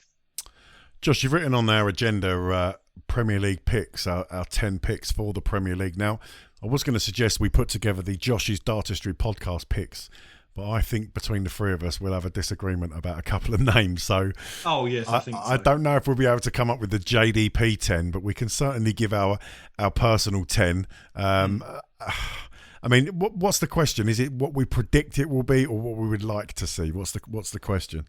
Well, it can be both. I was just going to go with what I think it would be. I'm purely Switzerland. I'm objective. I've got no. You're back on the fence, Josh, is what you're saying. I have to be. I have to be on the fence. I'm just going pure. My picks are purely what I think it will be. Okay, so just based on that, let's see. Rather than all three of us did discuss this ad nauseum at length, I think we all agree, right, that it will start off obviously with the first four: Price, Wright, Van Gerwen, Smith. Yeah. Yeah. Okay, Neil, Wade's number 4. So. Sorry, and Wade as well. So that's our first 5. Neil, you happy with that? Yeah. Okay, so Price, Wright, Van Gerwen, Smith, Wade. Okay, Josh, take it away from there. Well, Johnny Clayton has to be in, defending champion. Well, you say has to be in, but yes, okay, all right, yeah. Well, he does have to be in. Well, okay, well, why does he have to be in? He's defending champion. He's won 4 major titles this year, more than any other player. Doesn't matter. It's a non-ranking exhibition tournament. I keep telling you this. It's a showpiece. But no, listen, Clayton would be in mine, so I'm only messing you around. Okay, so Neil, you happy with Clayton? Yep. Okay, so that's 6. 7. Gary Anderson. I've got Gary Anderson on my list, Neil. Yep. Okay, so we're agreed up to the first 7. Who's your 8th, Josh? Rob Cross. Rob Cross is my 8th, Neil. Yep, I've got Rob Cross. Oh my God, we've got to 8 without having an argument. Okay, Neil, Josh, give me your 9th. Dimitri van den Berg. Yep. No. I've gone. I do. I've gone with Jose de Sousa. He was my number 10. Okay, I've got him as well. Okay, so you two are exactly the same. Yeah. Okay, I've gone with de Sousa and Sherrock. purely because, and I know, listen, there's a lot of darts purists out there who are ready to put their claws around anyone's throat who suggests that Fallon Sherrock should be in the Premier League. But again, I come from it from a slightly different perspective. I know the darts purists will talk about tour cards and orders of merit and World Championship performances, but I come at it from a slightly different angle in terms of it being a showpiece event to promote the sport, and there ain't nobody in the last 12 months who has put more eyes on the product of darts recently than Fallon Sherrock, and I think to include her in it would only make that event and those events more popular with more people watching it. So I come from a commercial point of view, rather than a who warrants it. Is that a fair comment? Yeah, I think it's a fair comment. I mean, I'm not going to be up in arms if Fallon Sherrock is selected by any means. I always enjoy watching Fallon Sherrock. I think she's been a breath of fresh air for the sport, and what she's done for not just the women's game but the overall game. But I just felt really that she needed a decent World Championship. If she'd have won 2 games, she might have got an automatic tour card. I just think the danger is, we saw her against Steve Beaton. She started well, but she did fade, and I think that there's a danger. The Premier League is such a brutal sort of entity. We've seen so many players. It's relentless. You're playing the best players in the world week in, week out, and I think, yes, we want to showcase Fallon Sherrock and what she's got to offer, but I think also we need to protect her as well to a certain extent. And I think, did we protect Gerwyn Price in his debut Premier League year? It's a little bit different though, because Gerwyn Price had already featured in a major TV final. He was in the world's top 16. Didn't win a game in his opening Premier League season.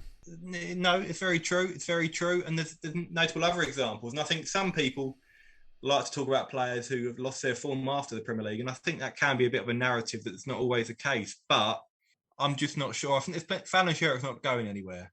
She's not going to disappear off the face of the earth. So I don't think she has to be in this year's Premier League. And I think I'm not bothered about Order of Merits either, because it is, as you've said before, it's an exhibition event.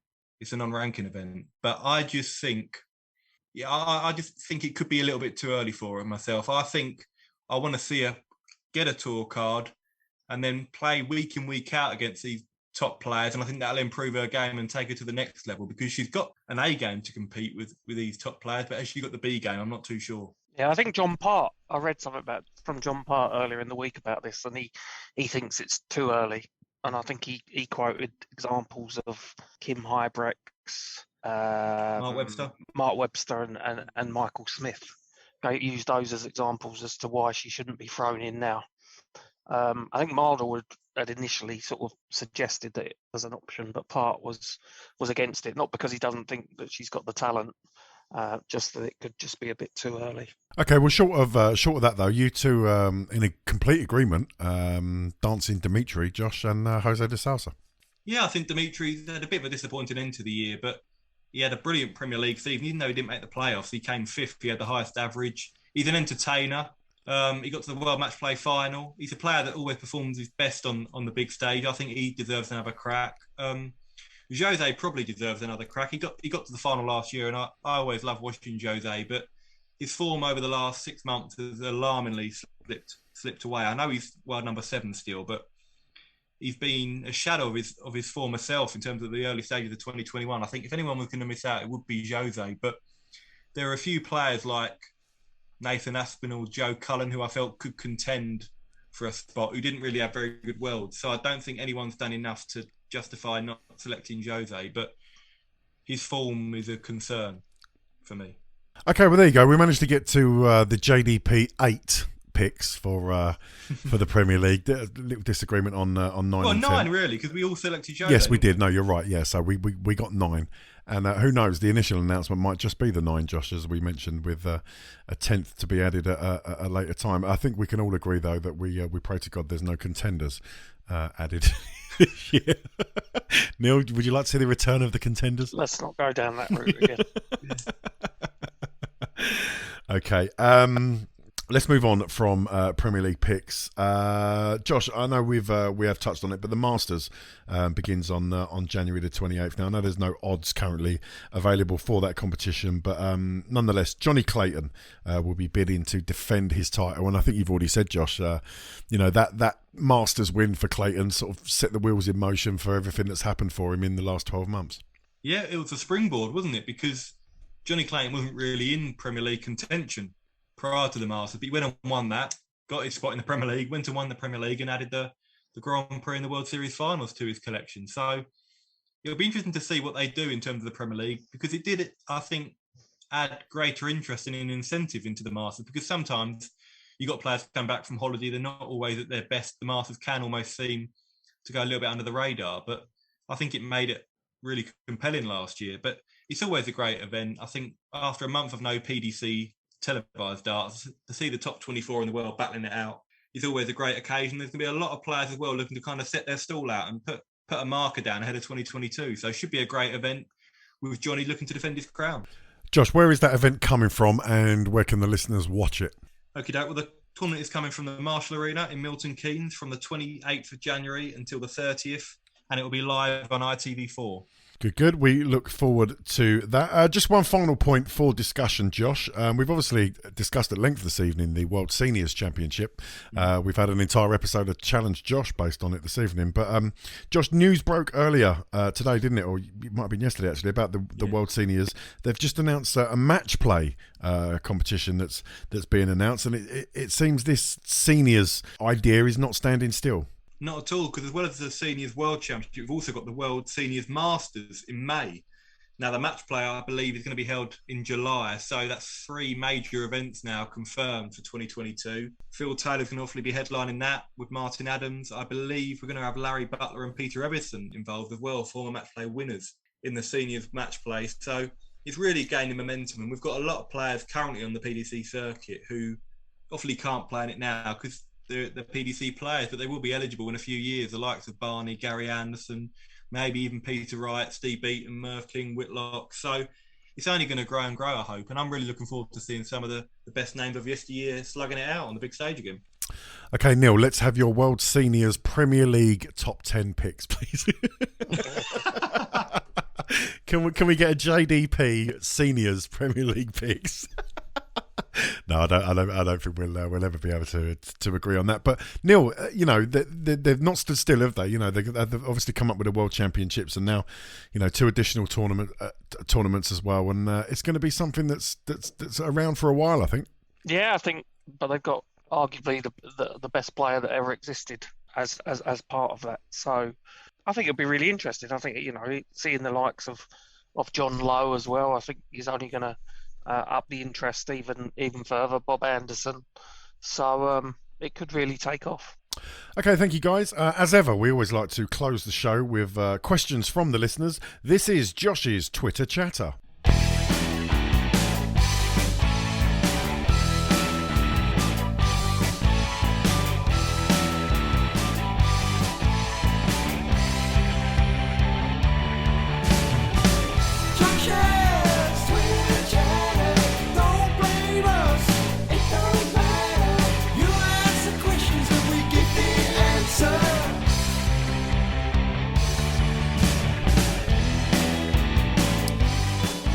Okay, your questions have been coming in thick and fast on social media. Josh, I believe you've got them in front of you. Let's throw it open to you. What have we got?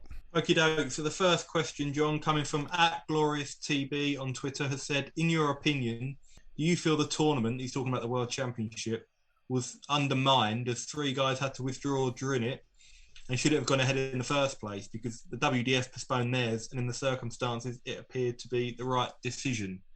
I don't think it was undermined. No, I think we were all a little bit concerned it could be at one stage with let's say, 3 players having to withdraw within the space of 48 hours. But I think it's the world we're living in, unfortunately. We have been for the last 18 months where a lot of tournaments have been affected with COVID. And I'm not criticising the WDF. They obviously had their reasons, and I'm sure it'll be a success in April. But there's no guarantee that there won't still be COVID issues around in April either. So I think the PDC did the right thing holding the tournament. Of course, it's a real shame for the three players that had to pull out. And of course, losing someone like Michael, who's a figurehead of the sport, was a big blow.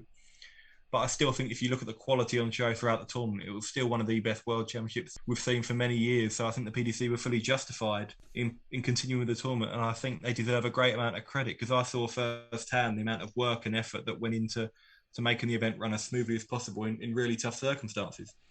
I would add to that, Neil, that I think I think everyone makes some valid points. I think Josh makes some valid points, and the question offers some valid points. I would add to that, Neil, that there's a lot more money and infrastructure and logistics involved in a PDC World Championships than there is in a WDF World Championships. Now, that's not paying any disrespect to the WDF, its players, officials, or even the venue.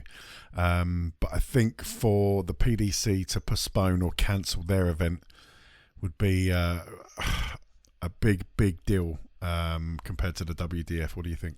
Yeah, and I think they would have taken the advice of probably Public Health England as well, as to whether they should be looking to cancel or reschedule. It is a huge event, as you say. The infrastructure that needs to be sorted, the television that needs to be sorted, and it's beamed all around the world, and there's an expectation that will go ahead. I think the right decision was made, if I'm honest, to go ahead.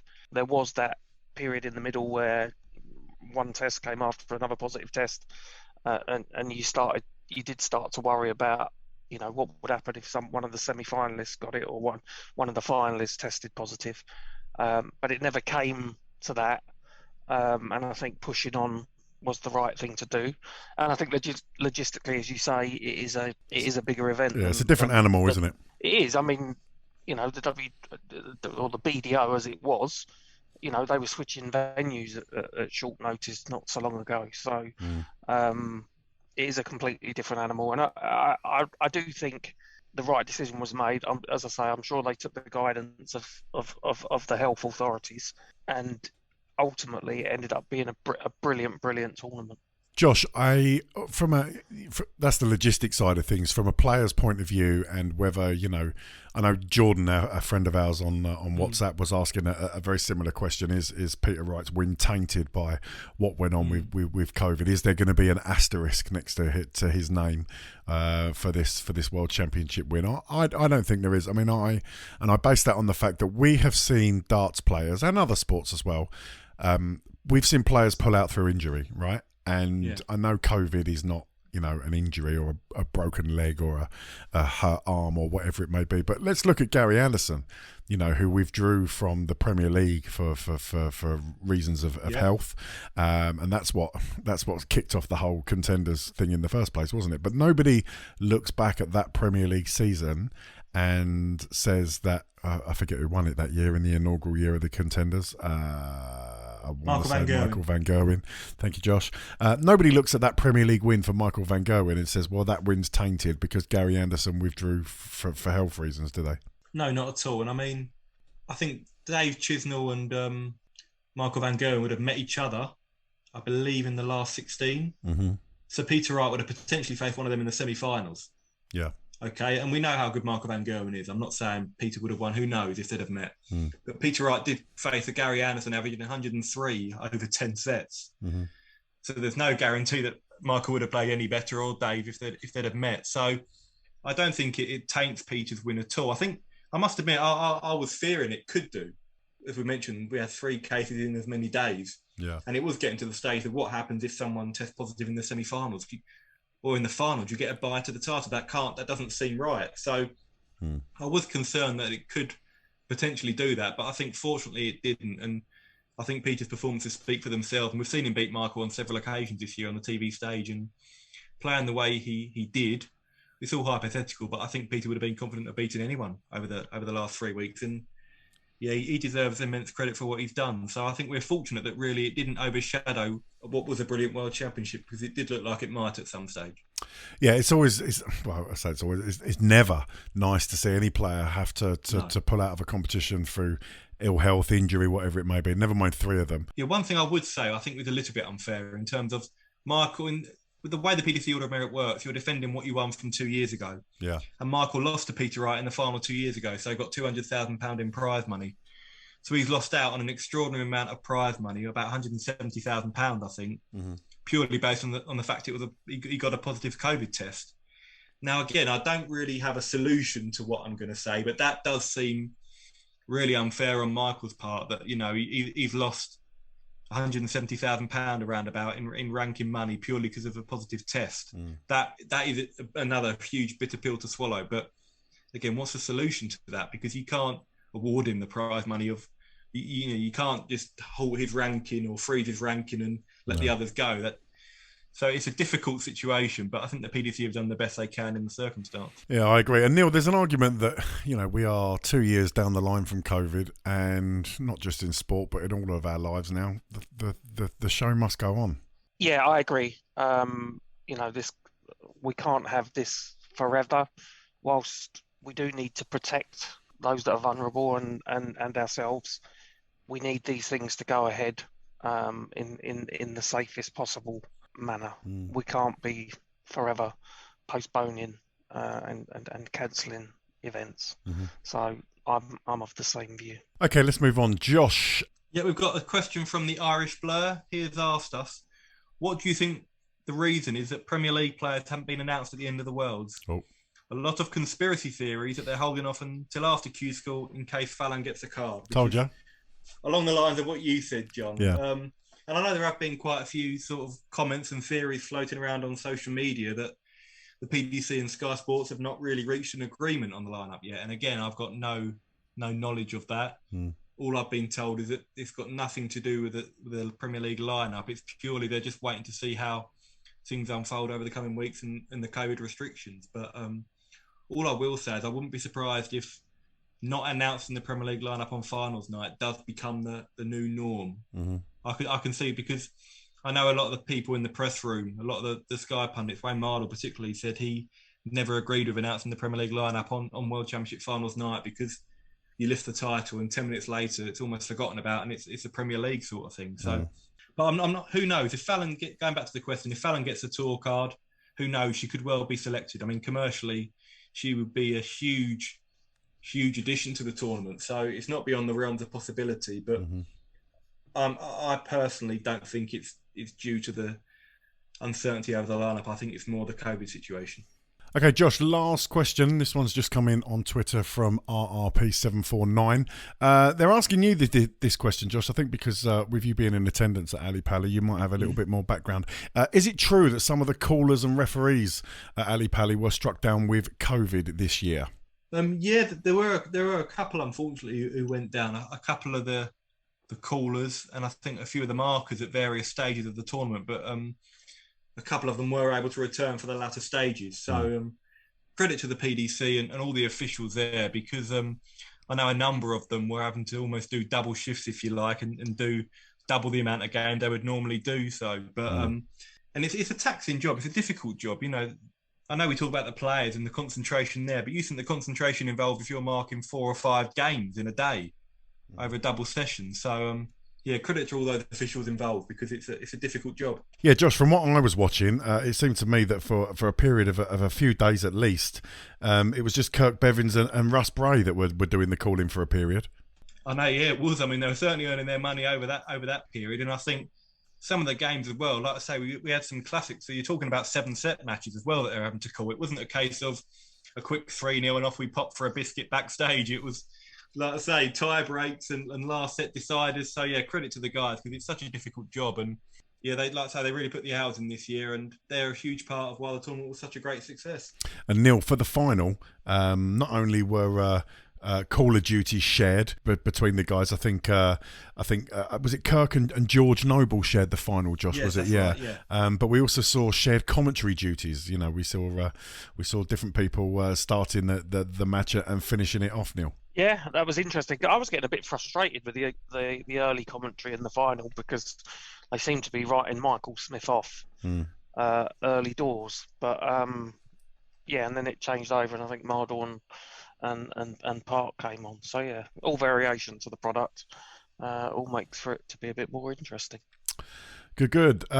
Josh, you haven't got any more questions, have you? No, that's all for this week, John. Excellent stuff. That was Josh's Twitter chatter.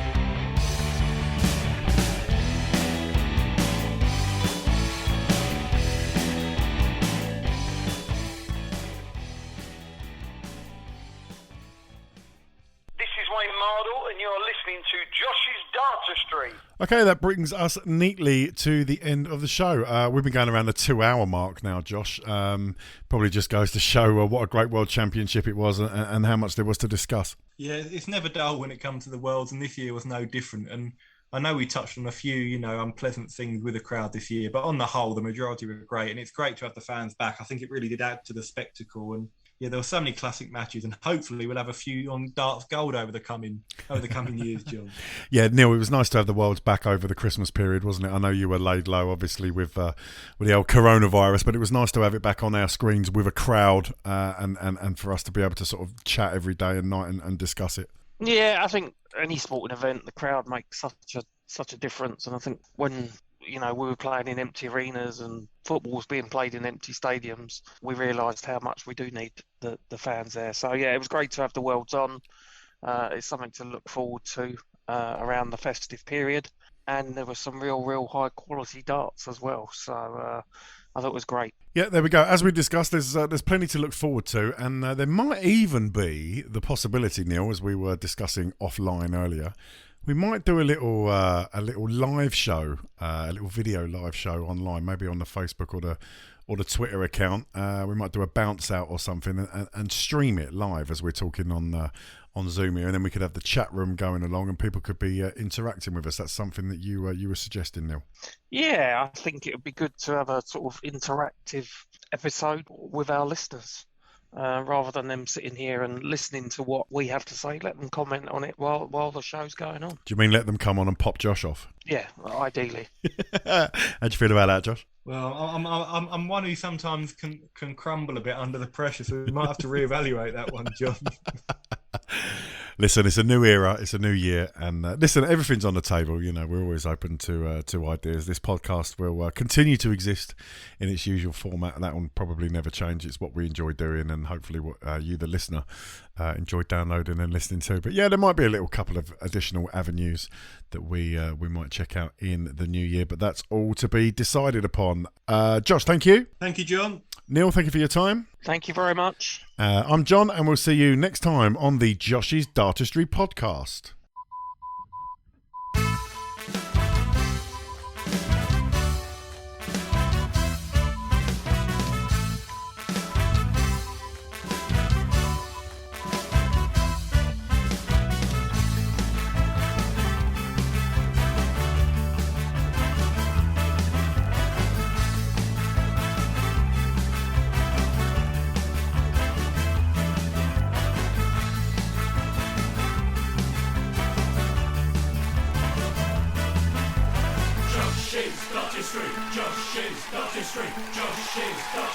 Josh's Dartistry.